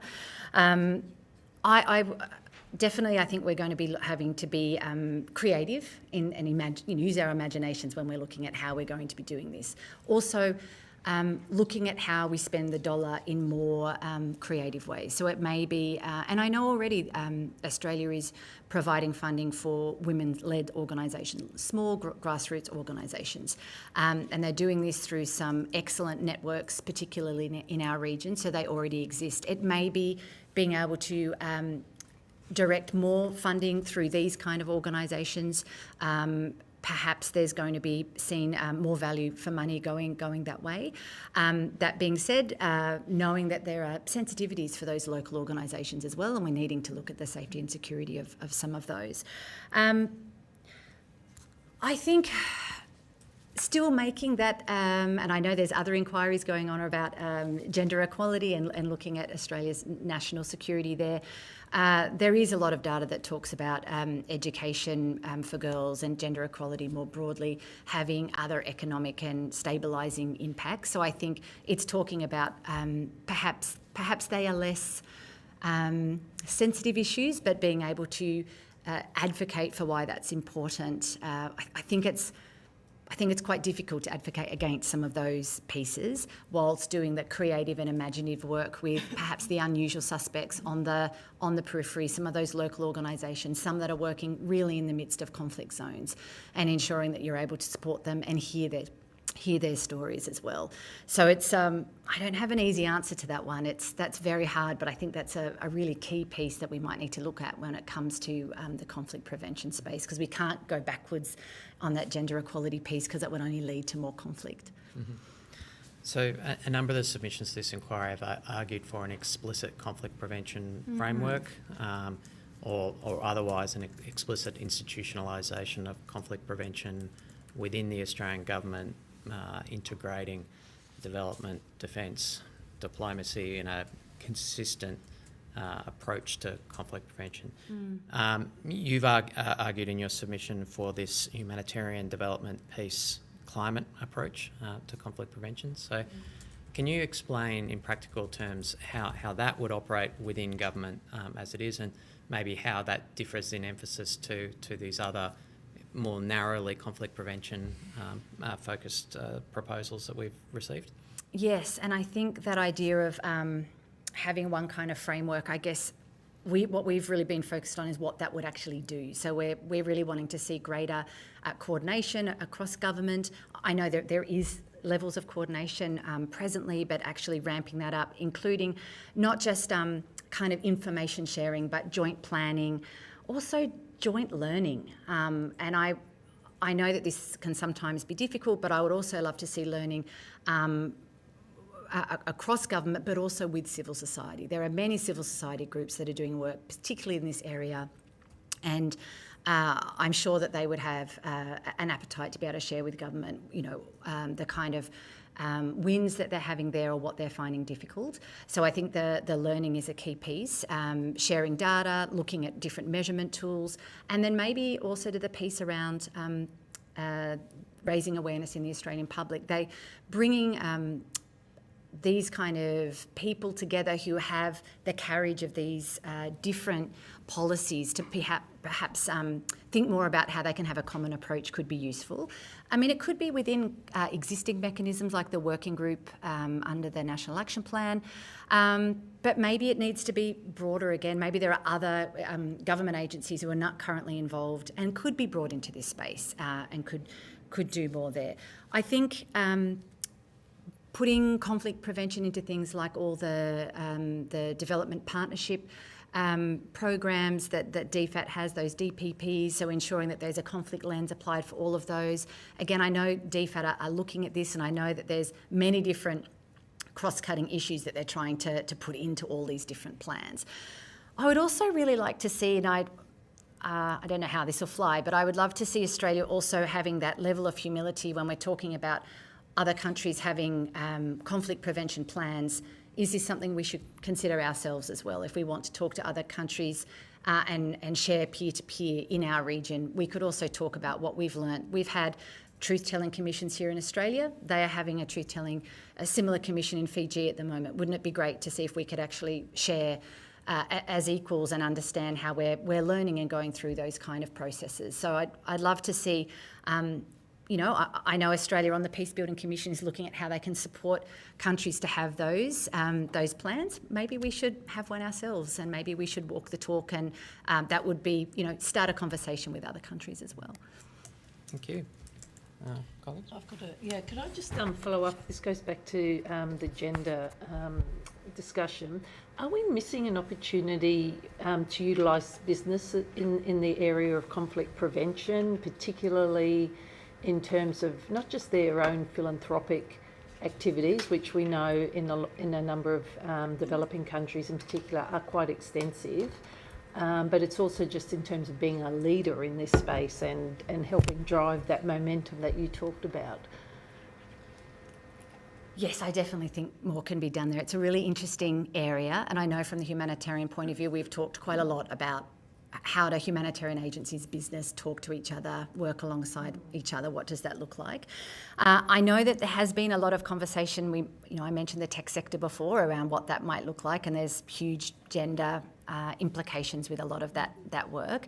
And I feel that there is a response from that side. There are human rights leads and business and human rights people in a lot of those organisations now. But what does it look like? It might be in the mining and gas and other kind of situations as well. I know we've done some research actually on, it was in PNG, looking at how the oil and gas sector were involved in earthquake response because they have capability in very remote areas. So I do think it's really there is I think there is interest from the business community to be involved beyond the foundations and philanthropics. And I feel like that there is a movement within society of wanting to engage with ethical businesses and those who have these kind of values. So I would really like to think that there is quite an opportunity there, and obviously with that, within DFAT's remit of trade as well, there could be some real opportunities. Might need its own little area of focus for a short period of time, maybe, because there is a lot tied up in that, right? Absolutely, yeah. Particularly when it comes to conflict as well. Yeah. So yeah, thank you. Well, thank you. Thank you for your evidence today. If you've been asked to provide any additional information, including questions on notice, please forward it to the Secretariat by 7 March 2026. Please note that responses to questions on notice will be published on the website as submissions to the inquiry. You'll be sent a copy of the transcript of your evidence to assist with answering questions taken on notice today, and you'll have an opportunity to request corrections to transcription errors. Thank you for your attendance today. Thank you very much. Thank you. I'll just move a short suspension while we get our next witnesses online.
the hearing. And I now welcome representatives of the United Nations Association of Australia to give evidence today. For the Hansard record, would you please state your name and the capacity in which you appear before the committee? Maybe we start with Dr. Davis. Yes, I'm Donnell Rita Davis, and I'm the President of United Nations Association of Australia. Thank you. Good afternoon. My name is Brian Gleeson. I'm the Vice President of United Nations Association of Australia. Thank you. Thank you. Now, although the committee does not require you to give evidence under oath, I should advise you that this hearing is a legal proceeding of the Parliament and therefore has the same standing as proceedings of the respective houses. The giving of false or misleading evidence is a serious matter and may be regarded as a contempt of Parliament. The evidence given today will be recorded by Hansard and attracts parliamentary privilege. Can I now invite you to make a brief opening statement before we proceed to discussion with committee members? Thank you. Thank you. You're probably aware that United Nations Association of Australia has been operating for 80 years. So we've been standing on the shoulders of giants who've been advocating in this area for 80 years, 8 decades. And Australia, has been leading a lot of the way, of course, in the first Human Rights Declaration, the Declaration for Peace and Security, and the Human Rights Declaration. And over the years, we've been a leader in many areas. So we have to acknowledge that Australia's coming from a fairly strong base, and that the United Nations also has an amazing diversity of people that allows us to do amazing things. We stand for 4 different mandates, so that's peace and security, human rights, ecological integrity and ethical economy, and that bases our strategic plan to the 2030. But we've done some magic stuff, and we engage from 3-year-olds to 103-year-olds. In different ways, and Brian might want to explore that further. But today we're meeting with you. We looked at 12 different aspects of this inquiry. We did it, and it looks a little bit like a camel, but we're trying to make it look like a racehorse. However, it's got a lot of good, rich stuff underneath it, and I didn't want to drown you in detail. But we also have synthesised 12 recommendations coming out of it, and we've got a lot of information to back this up. So we would be pleased to provide further information. There's hot links in the submission everywhere. Too much information, but at the same time, if you need academic quotes and you need case studies, we've put case studies in the text as well, so that we don't sound like we're off with the pixies. We're actually quite grounded. So I might just hand over to Brian if you wanted to say a few things to start off with. No, I think given that the committee had suggested we only keep it to 2 minutes as introductory comments, I think we'll open it up for questions from the committee. Thank you very much for the opportunity. Very good, thank you. Can I just start big picture? We've heard from a number of witnesses and submissions to this inquiry that the level of conflict around the world is at the highest level since the Second World War, or put in a different way, it is at the highest level since the establishment of the United Nations. What's your big picture reflection on the role of the United Nations in the context that we currently face, where norms against the use of armed force are eroding, and we are seeing conflict both interstate and intrastate growing around the world? I see us UN as a very important multilateral mechanism. It has prevented more wars than it started. I know that we're under stress at the moment, but that's because of some players who are not recognising international law, not recognising the mandates that we do. But, you know, there might only be 1 or 3 voices in the world that think they're more powerful than the other 193.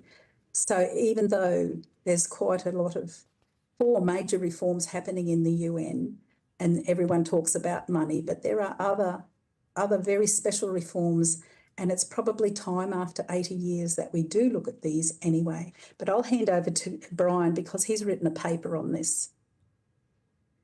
Thanks very much, Anel. I'll be very brief to the committee. As you know, the United Nations is going through 80th year celebrations at the moment. There is no more organisation or entity across the globe that has the impact, presence, participation than the United Nations. We have 193 members and we've been in existence, again, as I said, for 80 years.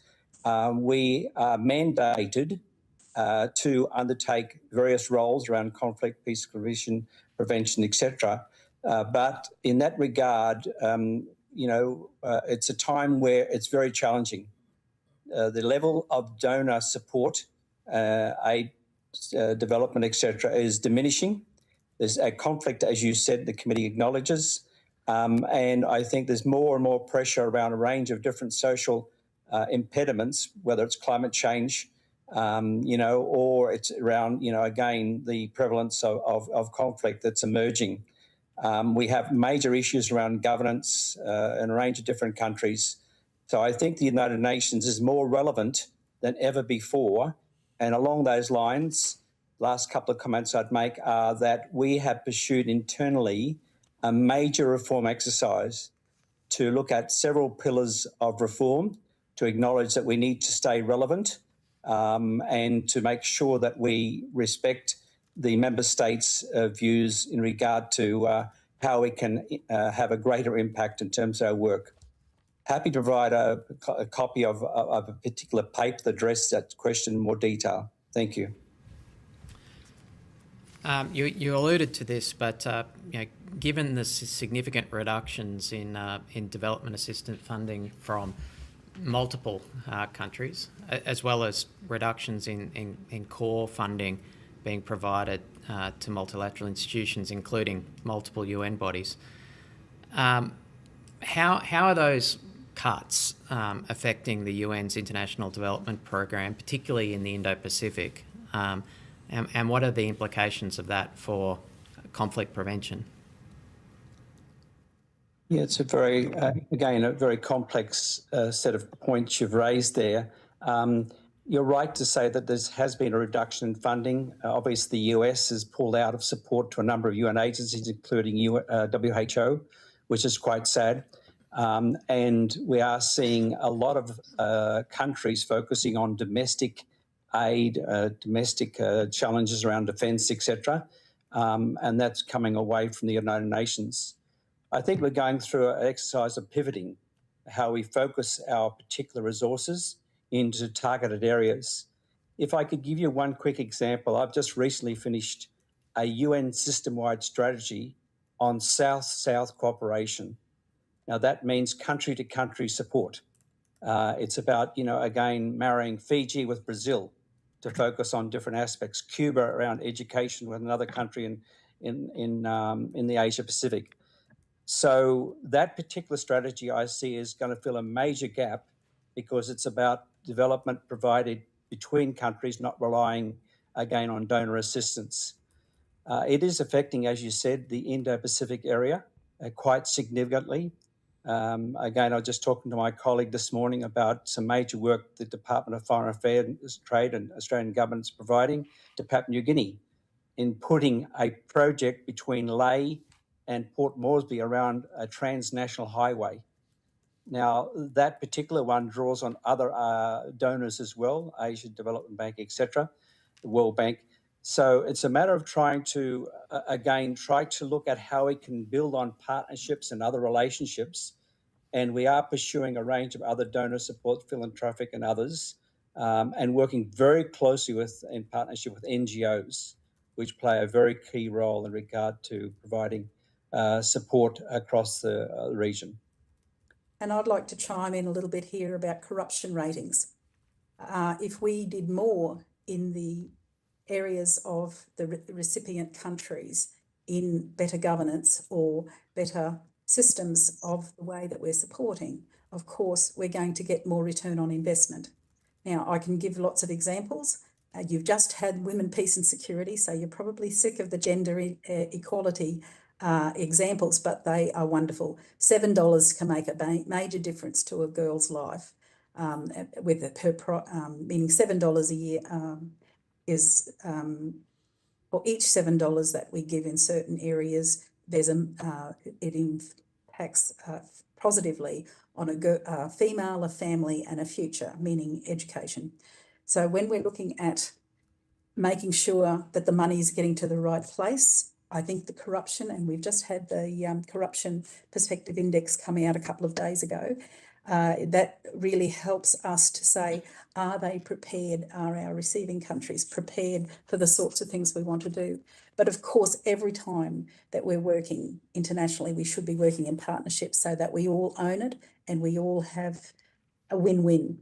We shouldn't be just one agency working and one donor working on one project. If we're going to do projects, we want it to be obviously owned by the grassroots so that they look after it and really meet the needs of the grassroots in order that they understand and appreciate what's happening, and have a range of, like you said, donors, but also have a range of and staged facilitation and staged systems to ensure that we're getting bang for the buck, but as well as that, the quality of life and the 17 SDG indicators, SDG goals are being addressed.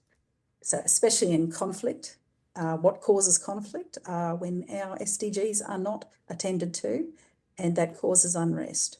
So I guess we're back to a system that we already have in place, targets for every country, including our recipient countries, as well as Australia, is under the microscope every year. And we've just had the report, or we should have in February, report card from UNSCAP, which is our region, our back door, our front door. And we have got all the measurable systems in place. So when we're looking at, as you would in any other financial transaction, we should be looking at the measurable systems and where we could intervene most appropriately at their time, given the governance or the corruption or the other indicators that are either positive indicators that accelerate good outcomes or those that are barriers. I've talked too much, but away we go. Thank you. I'll give the call to my Deputy Chair, Mr. Rebello, and then I know that Ms. Thwaites has questions after that. Thank you very much, Chair. I have two questions. The first one, so this is this inquiry is in relation to our international development program in relation to the prevention of conflict. I'm looking at your submission recommendations, and one of yours is about the position for a female UN Secretary General. And I was just hoping that you'd be able to provide us with some context about that and about just the link between that and the terms of reference. Many links. One of them is that we need to lead by example. The UN needs to lead by example. And now how can we have 80 years without a feminist or a female or more gender equality being led from the top? And does the gender equality really make a difference to the way that we make decisions? Yes. Is it the way that we negotiate? Yes. Is it the way we present ourselves in conflict situations? Yes. How's the participation of a female on a peace board or on the organisations that we're involved with? Anyway, there's only 10% participation of women on some of these peace and security boards that are making decisions in several agencies. Now, 10% is not representative of the populations we're dealing with. When we're dealing with countries that have had conflict, there are more women than men. Bangladesh ended up with more women alive than men. There were also other countries, Rwanda, and those, when the women had to step up into those leadership positions, the whole tenor and the culture and the positive outcomes have changed. We can measure those. Now, that's not sprouting about female. It's just the way that we communicate and way that we want to look at options and interrogate options before we make decisions, and shared decisions. They're the important sorts of things that we're... So why do we want a female Secretary-General? Because that sets the tone and it sets the precedent that we could have that sort of representation elsewhere in the whole of the system. Thank you. Can I just add, just very briefly to say that if you look at this current slate of candidates for the Secretary-General position, there are a number of very, very highly qualified women. And in that regard, I think it's a great opportunity, to reflect the capabilities that are available in regard to filling that position. Thank you. Thank you. And just one more question.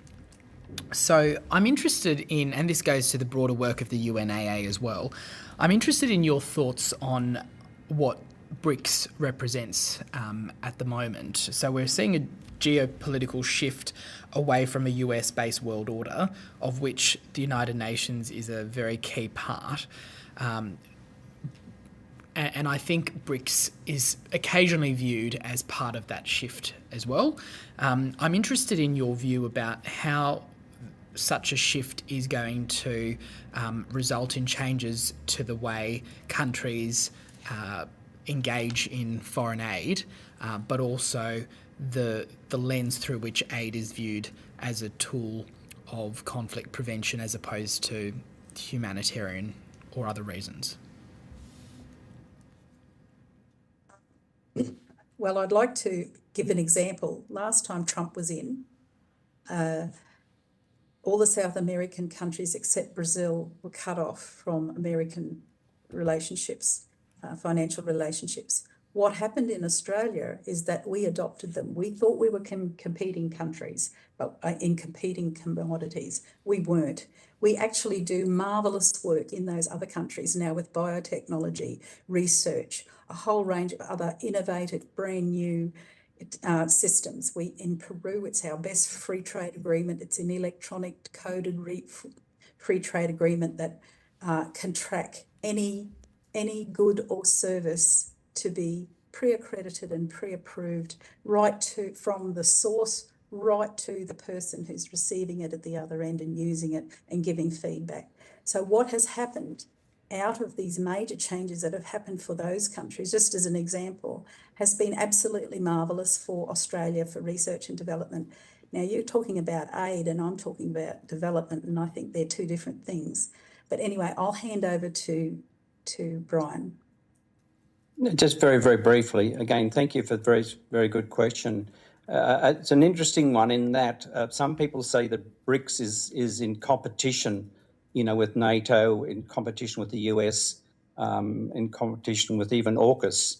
But one could also see this as a collection of countries, maybe from the other side, so to speak, but they are an opportunity, I think, to again build a constituency, possibly, to pursue development coherence around how things can be addressed in a much more, harmonised manner, particularly in terms of conflict prevention. If we can draw on, some sort of structured, systematic way to draw on BRICS as an entity, as a cohesive organisation or group of countries, and try to say, well, okay, realistically, yes, they may be considered to be on the other side, but I think it could be one that could be built on, particularly in this time where, again, we're trying to stretch the dollar to go further, but also these countries are, in regions where conflict is very strong and very high. And one could say, well, could they be mobilised to have a greater impact in terms of addressing some of these challenges, and look at a risk mitigation approach, prevention approach, rather than looking at, again, as a competition, to US and allies. Thank you. I'll give the call to Ms. Thwaites, who's joining us online. Thanks, Chair, and thanks for your appearance today. I'm particularly interested in the impact of climate change on regional instability, and I note this is something that you've highlighted in your submission. There's no doubt that climate change is leading to more disasters, leading to conflict and health challenges as well in our region.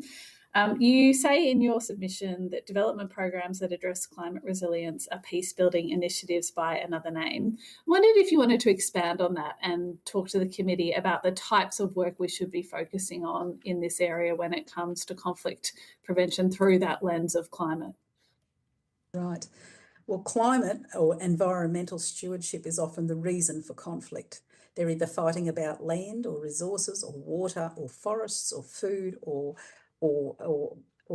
capacity for productivity. So since man walked the earth, that's where some of the conflict has been coming. So the thing is, if we're looking after those areas and looking after the basics like drinkable water, food security, and those sorts of things, we don't have the mass migration, we don't have the conflict, we don't have the health issues, we don't have the fighting over these scarce resources. So really it's fundamental. And when it comes to climate change, and we have events, either events that are really quick, extreme events, or whether we have the slow burn of drought or bushfire or floods or too much water. We've got this situation where we've got displaced people, and that when their people are displaced, they're desperate. We need to be able to have those sorts of systems in place to either prevent the worst from happening or to mitigate and work quickly for recovery so that people can get their lives back and they aren't displaced. So we've got these rules about 3 days, 3 hours, 3 days, 3 weeks, 3 months, 3 years.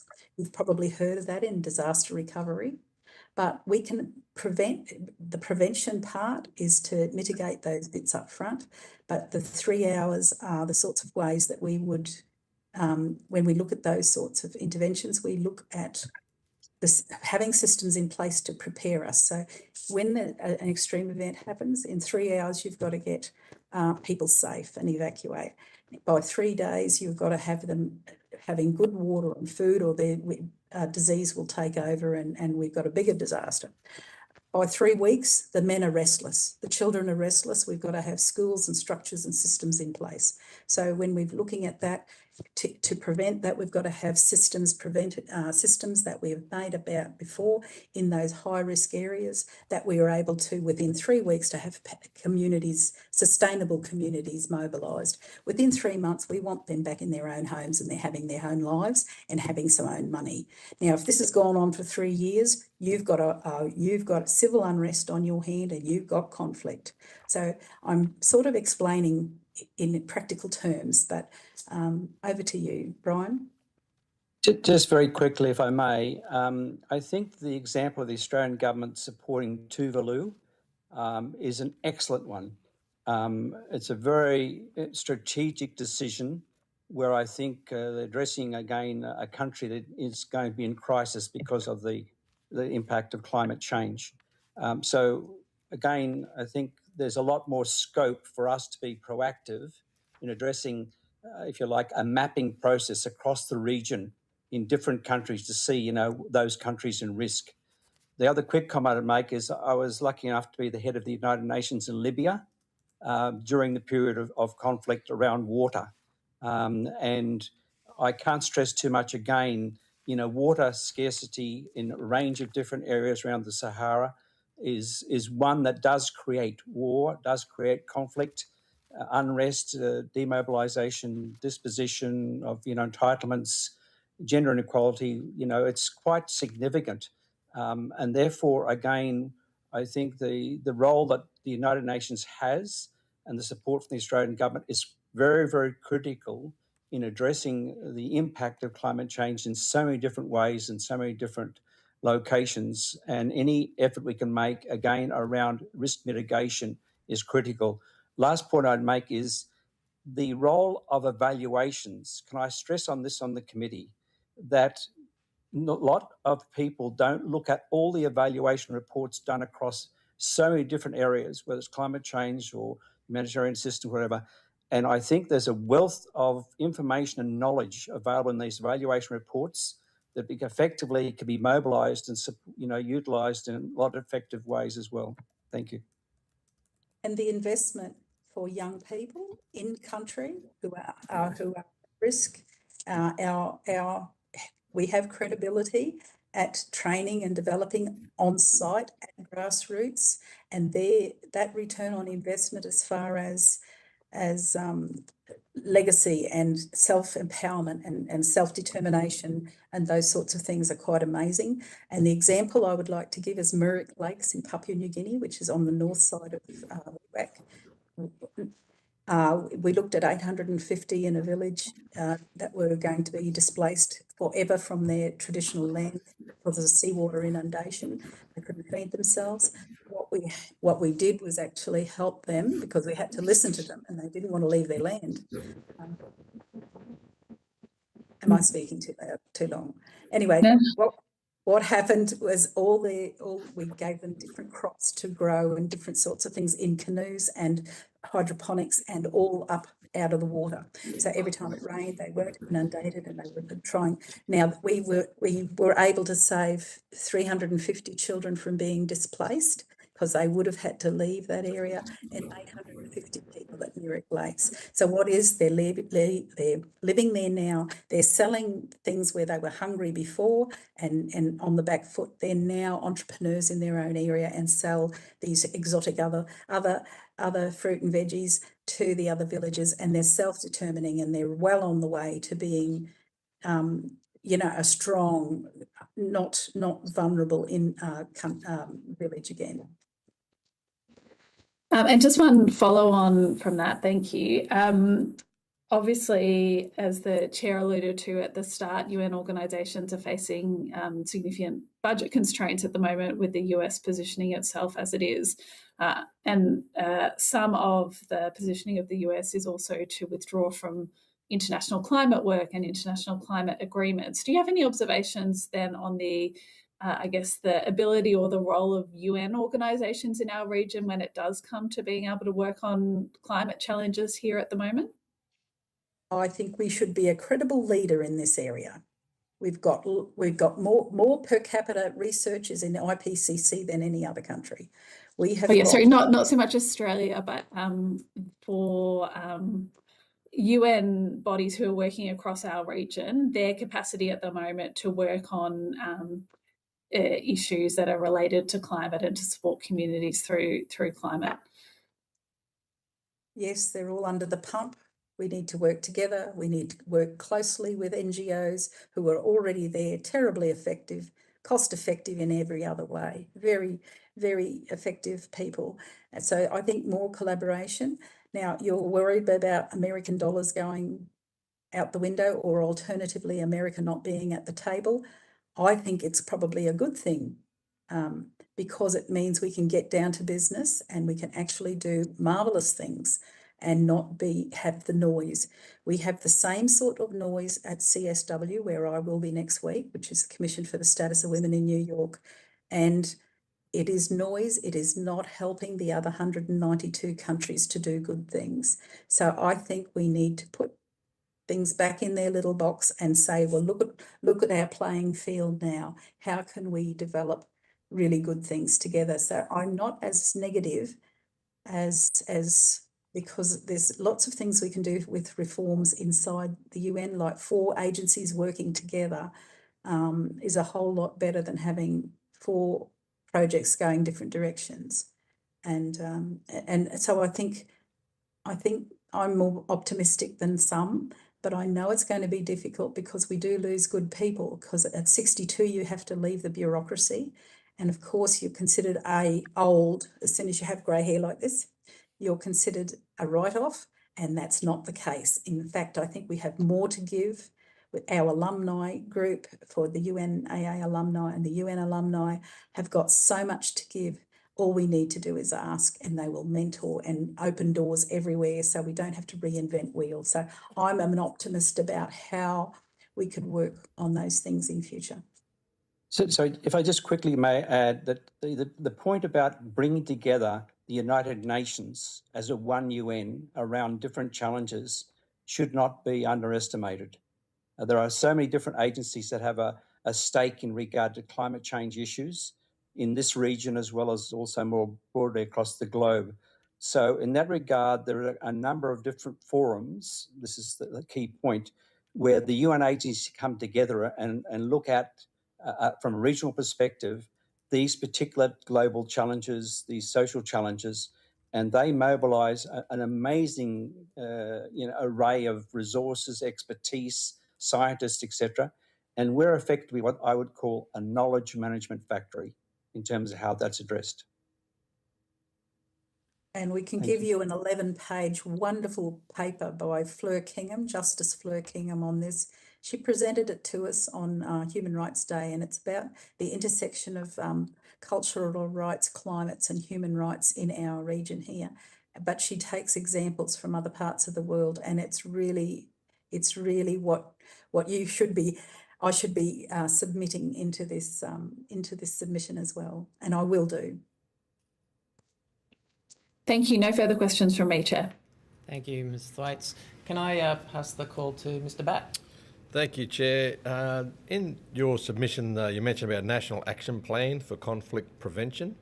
I just wanted to let you outline your ideas on that in a bit more detail and any examples of areas of focus. So what we do overseas, we should be doing at home. That's what a national action plan started, the discussion that we started. It went in all different sorts of directions. However, what we're expecting of others and what returns of impact on others we should be doing on ourselves. So, but Brian and I spoke about this just a little while ago. Brian, would you like to fill in some of the gaps? Well, just again, the idea, thank you for your question, is again looking at some sort of integrated set of solutions, and that's what the National Action Plan will address, and trying to ensure, again, we bring in from a scoping, of the context in which, different challenges are addressed, to also then trying to mobilise all the different stakeholders, NGOs, and other parts of the UN system, where we come together around, again, looking at, a conflict prevention, looking at risk mitigation strategies, trying to, again, as I said before, to bring on different expertise through those evaluation reports I referred to before. So the action plan is trying to bring together, again, in a cohesive manner, all the national stakeholders within the domestic environment here and across the sub-region to address a particular set of, ideals, recommendations, etc. Now, we did talk about a set of principles for this, so we dug a little bit deeper in some areas. And of course, we can't dig too deep or we'll never get out of this, your hearing. Lucky you were early. So some of the principles we talked about, of course, are empowerment, sovereignty, partnerships and co-design. But when we talk about what role should Australia have, we should have an eldership role, which is not a leadership role, it is an eldership role. And that gets into a whole different relationship about our Pacific family or our Indo-Pacific partnerships. So that's techniques and functions for working together. Thank you. Thank you, Chair. Thank you, excuse me. Thank you both for joining us this afternoon. I just wanted to circle back to climate change and the intersection with gender outcomes in terms of impacts, and also the role that women play in addressing some of the challenges we've been talking about. And I just wanted to know whether or not there are any specific, I know there's been so much written about climate change impacts on conflict in terms of potential causes, etc. But I was also interested then to hear Mr Gleeson talk about the pivoting, that's my word, not yours, pivoting of resources and collaboration, say, between Fiji and Brazil. And I'm just wondering whether or not there might be any interstate arrangements that we can look at as well, so, in relation to that intersection of climate change and impacts on women in terms of delivery and impacts on how they fare in terms of outcomes. So there's probably a lot tied up in that. It's a bit of an open-ended question, but yeah, your views on both of those things. And that's directed to Brian. Both of you? Danelle, you go first. Both of you is fine. Yeah, thank you. Okay, I'll have to wear my Sir Optimist hat. 3/8 of our impact assessment, our objectives for how we work with Sir Optimist International, which is a women's group. I'm the head of policy for 13 countries, and we have to talk about our grassroots projects and how that implements UN international policy, but also how the new UN policies and how can we implement them at grassroots in some of the most vulnerable areas. So when we have the intersection of women, climate change and conflict, actually women are quite often this pressure valve. They become the instrument for resolutions at grassroots. Their training in water management, their training in flood management, their training in evacuations. I'm probably getting too detailed here, but when you look at the intersection and how every dollar makes a difference into these sorts of things, this is where we need some of our expertise, not money, but it is money because someone has to pay for expertise, and goods and services and training systems and those sorts of things, even technology systems. Even if it has to have an Elon Musk brand on it, sometimes it works the most effectively in the Pacific, to actually go into those regions to deliver exactly what's needed there. We might go with preconceived ideas from a first world country and it's just not going to work over there. So we have to actually live it ourselves, and then the empowerment that happens out of that, and it's usually the women who are doing the sustainable community stuff and rebuilding. We can give examples of Lombok after the earthquake. We can give examples of lots of examples. But 3/8 of my work in the impact area in the last 4 years has been the intersection of climate change, women, and conflict is also, 4 of my countries are in conflict already, and probably another 5th one on the way. So this is very sensitive stuff, and we have to be so diplomatic, and we can. Australians are trusted, and we're straight talkers generally, so we don't waste time or money necessarily, and we're able to bridge those issues quite readily, even with male elders of communities, because we've got a different way of operating. So we top down, I talked about before, but bottom up is really important too. But Brian, I'm over to you. And I'll be very brief because of time, acknowledging that I think we finish very soon. I referred earlier to this UN system-wide strategy on South-South cooperation. I just can't stress how important that particular role of that organisation plays in regarding harnessing countries' results, effectiveness in so many different areas of development. And in that regard, it does talk about the intersection between climate change and gender. And I could go on the website for this organisation right now and ask the system called Galaxy, give me some examples, of these particular results in different countries, in different contexts. So you name a region, it'll give you some examples. So I think I'd stress that to the committee for attention as an example of where, again, the UN adds value in terms of case studies, examples, results, best practices, good practices, whatever you like to call them. And in that regard, countries, again, are evidencing results and outcomes. So we don't have to reinvent the wheel every time we come up with, a new initiative. We can go back to this particular platform and say, please give me examples of X, Y, and Z in this particular field, that field, and also look at the implications of gender equality and women's empowerment in all through those lenses of those different initiatives. So I just stress that as an example of added value. Thank you. But we bring the men with us. It's not of them and us. Yeah, Sometimes takes a brave woman and a brave mother who's really desperate, who actually is the catalyst to bring good governance to an area that might be unruly. And that we bring the men along with us because they're someone's son, they're someone's brother, they care about their family. So even though it might be under the feminist banner, which Julia Gillard was the introducer of feminist foreign policy. Other countries took over and 11 countries are beating us at that, but it doesn't matter, who cares? Everybody wins, the communities win, the families win, the countries get strong and economically viable, so and healthy. So it isn't, even though it might be under the banner of women, everyone benefits. Thank you. Well, thank you for your time today. If you've been asked to provide any additional information, including questions on notice, you can please forward it to the Secretariat by Tuesday, 7 March 2026. Please note that responses to questions on notice will be published on the website as submissions to the inquiry. You'll be sent a copy of the transcript of your evidence to assist you with answering questions taken on notice today, and you'll have an opportunity to request corrections to any transcription errors.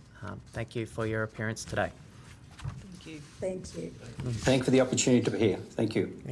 Best of luck with the work you're doing. Thank you. Oh yes, it's very important. We're proud of you.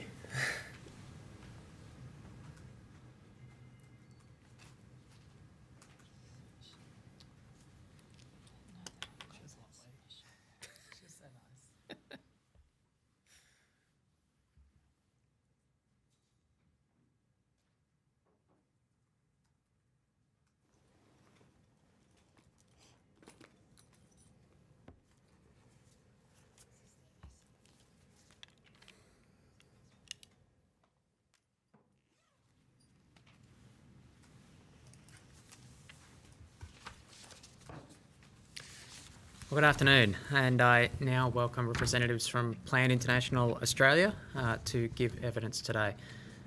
For the Hansard record, could you begin by please stating your name and the capacity in which you appear before the committee? Thank you very much, Chair.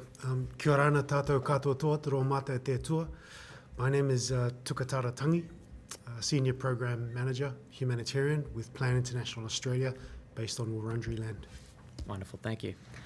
Now, although the committee does not require you to give evidence under oath, I should advise you that this hearing is a legal proceeding of the Parliament and therefore has the same standing as proceedings of the respective houses. The giving of false or misleading evidence is a serious matter and may be regarded as a contempt of Parliament. The evidence given today will be recorded by Hansard and attracts parliamentary privilege. Now, I know that you've contributed to the ACFID submission that the inquiry has received. But I'd also just invite you to make a brief opening statement before we proceed to discussion with committee members. Thank you, Chair. Conflict is the primary driver of modern humanitarian crises, with approximately 80% of people forcibly displaced worldwide having been either uprooted by conflict, violence, or persecution. As of early 2026, over 117 million people are displaced. Children who make up only 30% of the global population actually make up 41% of all forcibly displaced people and are amongst the most severely affected by crises. Now, according to the UN Women, 60 million women and girls worldwide are considered forcibly displaced or stateless, facing high risks of gender-based violence, child early and forced marriage, exploitation, and long-term harm. Investments in stable, prosperous, and equitable communities are both life-saving and cost-effective compared with the cost of responding after conflicts occur, and particularly before they become entrenched. Why is this important for Australia?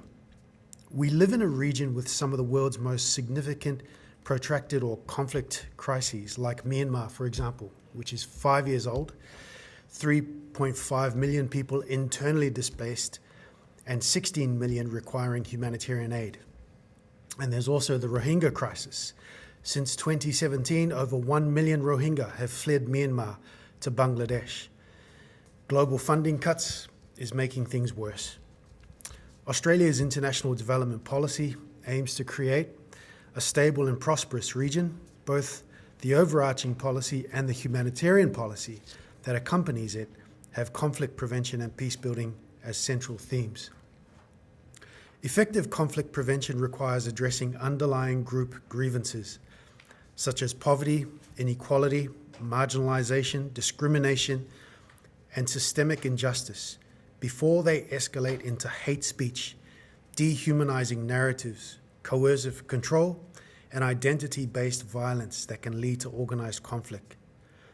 These risks often intensify during humanitarian emergencies, which disproportionately affect vulnerable groups and deepen existing grievances, highlighting the need for integrated humanitarian and development responses. Priority interventions should therefore include life-saving humanitarian assistance, poverty reduction and support for pro-poor public policies, empowerment and meaningful participation of girls, women and marginalised minorities in decision-making, especially in crisis context, equitable access to education and livelihood opportunities, particularly for marginalised groups and for girls and women in protracted crises, and efforts to prevent and respond to gender-based violence and identity-based hate speech, recognising that such behaviours frequently precede and escalate into wider violence. Conflict prevention is hard to measure because it is the absence of something that we don't have a control group for. But we have lots of testimony of women and men, boys and girls who were desperate and angry, feeling marginalised and discriminated against, but then interventions by civil society gave them opportunity, reconnected them, and diverted them away from a potentially violent path. The Rohingya crisis in Cox's Bazar, Bangladesh, is a good case study to describe Australia's role in peace building and conflict prevention. The crisis started with a lot of empathy from Bangladeshis, but as these issues like poverty alleviation, empowerment of girls and women, and access to education and livelihoods were not addressed and aid primarily delivered to Rohingya, conflict between host communities and refugees escalated. So too has conflict within the camps, as many of these needs remain unmet. Through aid programs like the Australian Humanitarian Partnership, or AHP, which is a multi-year partnership between the Australian government and selected non-government organisations, or NGOs, who have significant capacity to deliver humanitarian action worldwide, Australia is able to deliver life-saving humanitarian action in many of these crises, like the Rohingya crisis in Cox's Bazar. Approximately 68% of global official development assistance, or ODA, goes to conflict-affected situations. In 2023, 39% of Australia's ODA went to conflict-affected situations. Research tells us that for every $1 invested in peace building and in fragile and conflict-affected countries, up to $16 in future conflict costs can be avoided. Non-government organisations like Plan International and civil society are best placed to do most of this type of work, especially at the community level, with groups marginalised by dominant majorities because of our footprint in country, local partnership networks, and our relationships with country governments. Australia currently funds a range of key partners, including NGOs like Plan International, through mechanisms like the AHP, and also the Australian NGO Cooperation Program, or ANCP. Under the AHP and in partnership with Deakin University, Plan International has developed two key program management models that address peace building and conflict prevention. The first is a context-specific training of trainers curriculum for peace building and conflict prevention in Cox's Bazar. The curriculum was used to train local staff who in turn deliver a range of activities with Rohingya refugees and Bangladeshi from neighbouring host communities. Over time, we've seen improved social cohesion through shared access to clean water, access to quality education, support for climate resilient livelihoods, and access to services that help prevent gender-based violence, like, for example, what we call Fathers Cafes, which is essentially a peer group of fathers who come together and it's all about encouragement of positive parenting and also community-based child protection networks. The second tool is what's called the Conflict and Extremism Do No Harm tool for designing, analysing and adapting NGO initiatives to complex contexts. My colleague, Professor Anthony Ware from Deakin University, may have spoken about this in detail earlier today to this committee. According to the final evaluation of the Australian Humanitarian Partnership, which was published in January 2026, interventions by non-government organisations such as Plan International and our local partners foster sustainability, adaptability and strong local anchoring, allowing programs to continue operating effectively in complex and volatile contexts such as Bangladesh, Myanmar, Lebanon, Horn of Africa and Ukraine. However, their impact is limited by short funding cycles. The report recommends that to remain effective, Australia's investment through the AHP should move away from project-based funding toward predictable, flexible, multi-year funding arrangements that support strategic planning, adaptive management, and stronger integration with development, peace building, and conflict prevention efforts, which is in line with Australia's humanitarian policy. Therefore, just in closing, Plan International Australia recommends that Australia provides multi-year predictable and flexible funding to non-government organisations through current and new mechanisms to support effective development and humanitarian action delivered in close partnership with local actors. And secondly, strengthen the focus on and targeted funding for girls and women across development and humanitarian investment. Girls and women are disproportionately impacted by inequality and in conflict-induced crises. Interventions focused on girls and women are among the most effective from a benefit-cost ratio. Thank you. Thank you. If I could just pick up on that last point and bring it together with we've heard a number of witnesses talking about the significant protracted crisis we're seeing with the Rohingya in Bangladesh, the exodus from Myanmar there. Can you give some examples of how that comes together with the women and girls agenda? Like, I know that this has been a big focus area for Plan International, and you've been very innovative in your women's and girls agenda around the world, and indeed in Australian Parliament with the Girls Take Over Parliament initiative.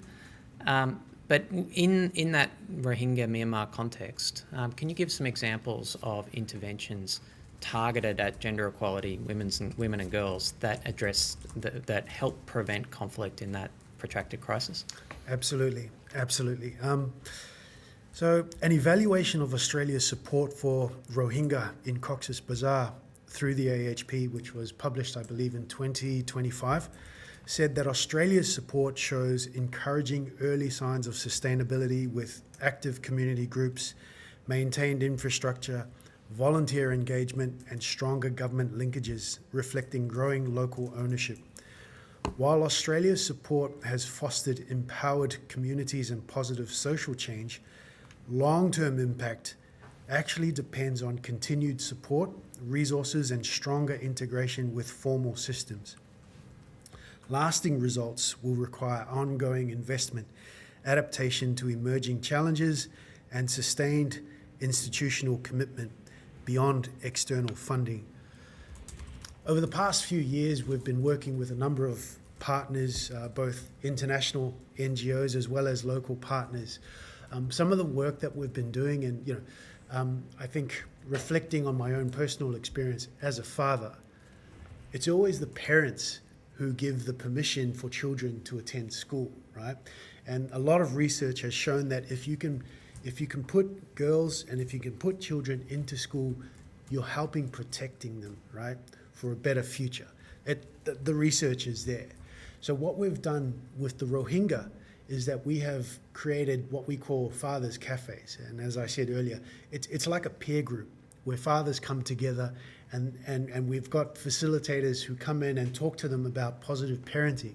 And it's all about changing that mindset to allow fathers to give permission not just for their children to attend school, but for their daughters to attend school. Because quite often the daughters, they stay home, right? They're usually the ones that are helping support mothers look after the household, right? So by putting girls into school, all of a sudden you're creating transformative change, right? In other words, change that can be sustained. Also, what we've done through research is discovered that quite often, I think in the early years of that migration from Myanmar into Bangladesh, what we found that there was a lot of sort of coercion by armed groups, encouraging especially adolescent boys and young men to join armed groups. You know, if you want to come back home to Myanmar, join an armed group and fight the good fight. That was the key message. What we're discovering now, however, is that because there's so much disillusionment, because there's no access to livelihoods, right? There's no livelihood pathways, no livelihood opportunities for these young men. They're actually volunteering out of their own free will. They're no longer being forced into these armed groups. They're putting their hands up. They're wanting to volunteer. And so how do we break that cycle? It's about creating livelihood pathways, opportunities where we can speak to them one-on-one and then provide them with a bit of vocational training, open up opportunities that they've never seen before. So that's some of the work that we're doing at the moment. Very good. Mr. Abello? Thank you. I've had a few things, but I think I'll start with the specific reference to current global anti-gender backlash. I'm interested in, firstly, if you could just explore that a bit, and this is in continuation with your previous response, but if you could explore that concept in a bit more detail. And secondly, earlier today we were speaking a bit on gender, and then we started speaking on climate change as well. So I'd be interested if you could speak a bit further about the impacts of climate, or what you see the impacts of climate change are in relation to conflict. And I guess from our perspective, we're looking at the investment that the Australian government is to contribute to aid expenditure. So I'm interested in understanding whether you think, in terms of prioritisation, and we've heard from some of the other groups before, that how climate change weighs up against the gender side of things. Yeah, look, it's an interesting debate, isn't it? But I often feel like, does there really need to be one or the other? Why can't they be the same? Well, we've had a little bit of that today. Yep. The only thing I'd push back on is the Australian government only has a certain amount of money. And so there is, at some point, and that's the responsibility of the people around this table, but also whoever's in government, to determine where that money goes. So at some point there does need to be a decision. And so I'm interested in your expertise on how that decision should land. True.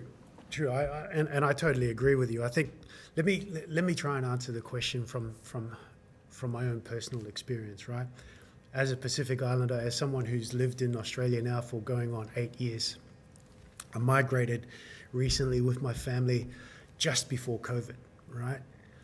COVID hit, everything was in lockdown. You know, being here in Melbourne, we had, the most strictest of rules. But one thing that just, it really sort of shook me was this idea that no matter how bad things were getting here in Australia, Australia was still in a position to provide help to other countries. And I feel like sometimes we take that for granted, with the utmost respect. Sometimes I feel that us here in Australia, we don't realise just how blessed we are, that not only are we in a position where we can help our own people, but we can actually help others. And that's why I feel like it doesn't necessarily need to be a trade-off, one or the other. I think it's just, some of the earlier speakers said some really interesting things about, like developing frameworks and, developing indicators, that sort of thing. Sometimes I feel, though, that we get caught up in the whole transactional way that we do business, and we tend to try and develop our own frameworks, our own indicators, and sometimes we lose sight of actually what we're doing here needs to be people-focused, people-centered, and if we bring those people who are worst affected into that process, sometimes they can have the best answers for us, right? That may not necessarily cost the most, and you never know. You could develop something that is so cost-effective, because you just never thought about it, right? Because we're sitting in a position of privilege, and we need to see.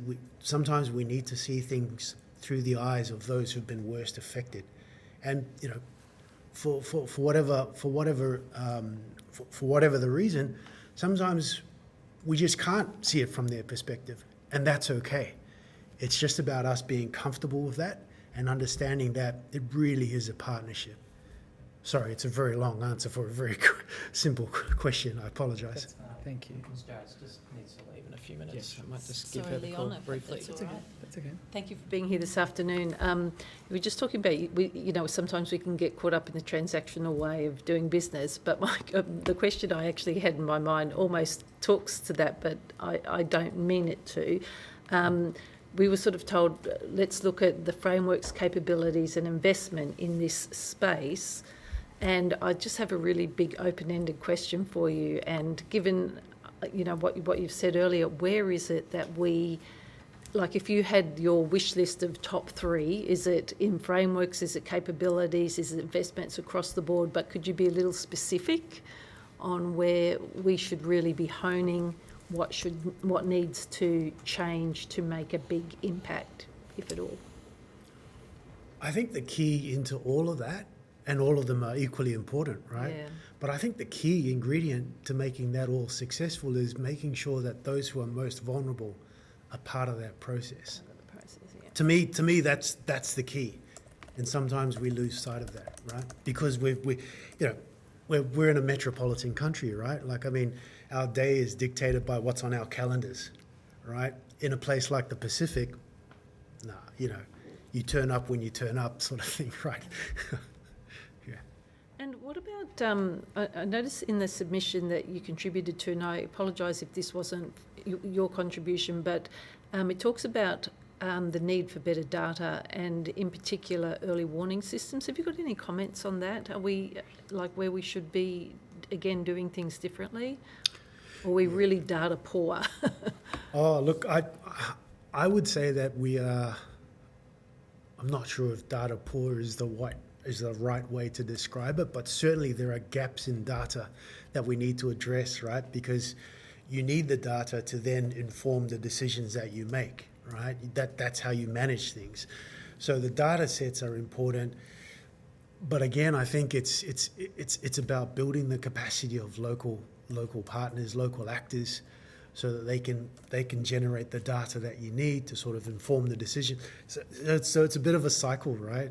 Is there maybe not the ability for that, what I'll call grassroots data, to be fed into something more central? Is that part of a problem?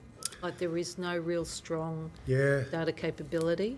The disconnect is in understanding, right? Because if you've got scientific data, let's say from your national Met service, and that carries with it an early warning system, that needs to be understood by people in communities. And sometimes there's a misinterpretation, or people just don't get it, right? They just simply don't understand because it's too scientific for them. So the disconnect is in understanding. And so I think when you've got the capability in country and at community level to educate people and build up their capacity so they understand how to collect useful data, suddenly there's a connection that's being made, right? And there's a stronger understanding, especially for early warnings, right? Yeah. So I look at that for listening to you and I see like data for mitigation, which is what you're talking about, but then I also look at it and go, data for program delivery, and is it working, is it reaching the right outcomes, and is that a fair way to look at it, do you think? I think so. Yeah. I think so. Again, like to me, the key ingredient is what you do with local people. Yeah. That to me needs to count for something, right? Like I think the biggest outcome from the World Humanitarian Summit a few years ago was this idea of localization, right? And that idea, and you know, there were so many lessons that were learned from severe tropical cyclone Pam, which devastated Vanuatu several years ago. That whole idea that you had had foreigners coming into a country and taking over the system, trying to run it. And now what you're seeing is like in places like Indonesia, Philippines, Fiji, Vanuatu even, right? There's strong pushback by government. They want to control, right? They want to lead, and rightly so. And so I think our role as Australia is to sort of stand with them and say, right, like, I mean, you tell us what you need that'll make your leadership stronger, that'll make your work easier. And we will invest in that, and we will help build up your capacity. I think that's the key. Thank you. I'm sorry, I do have to run, actually. Thanks, Tim. Thank you. Mr. Batt, do you have any? No good? Yep. Okay. Ms. Thwaites, are you still online? I'm still here, but no further questions from me. Thanks, Chair. Okay. I think we might adjourn then. Thank you. Very much appreciated. Look, I'd like to thank committee members and witnesses for their time today. Thank you for your attendance. If you've been asked to provide any additional information, including questions on notice, please forward to the Secretariat by 7 March 2026. Please note that responses to questions on notice will be published on the website as submissions to the inquiry. You'll be sent a copy of the transcript of your evidence to assist you with answering questions taken on notice today, and you'll have an opportunity to request corrections to transcription errors. Thank you to committee members and to witnesses for your time today. I declare this public hearing closed.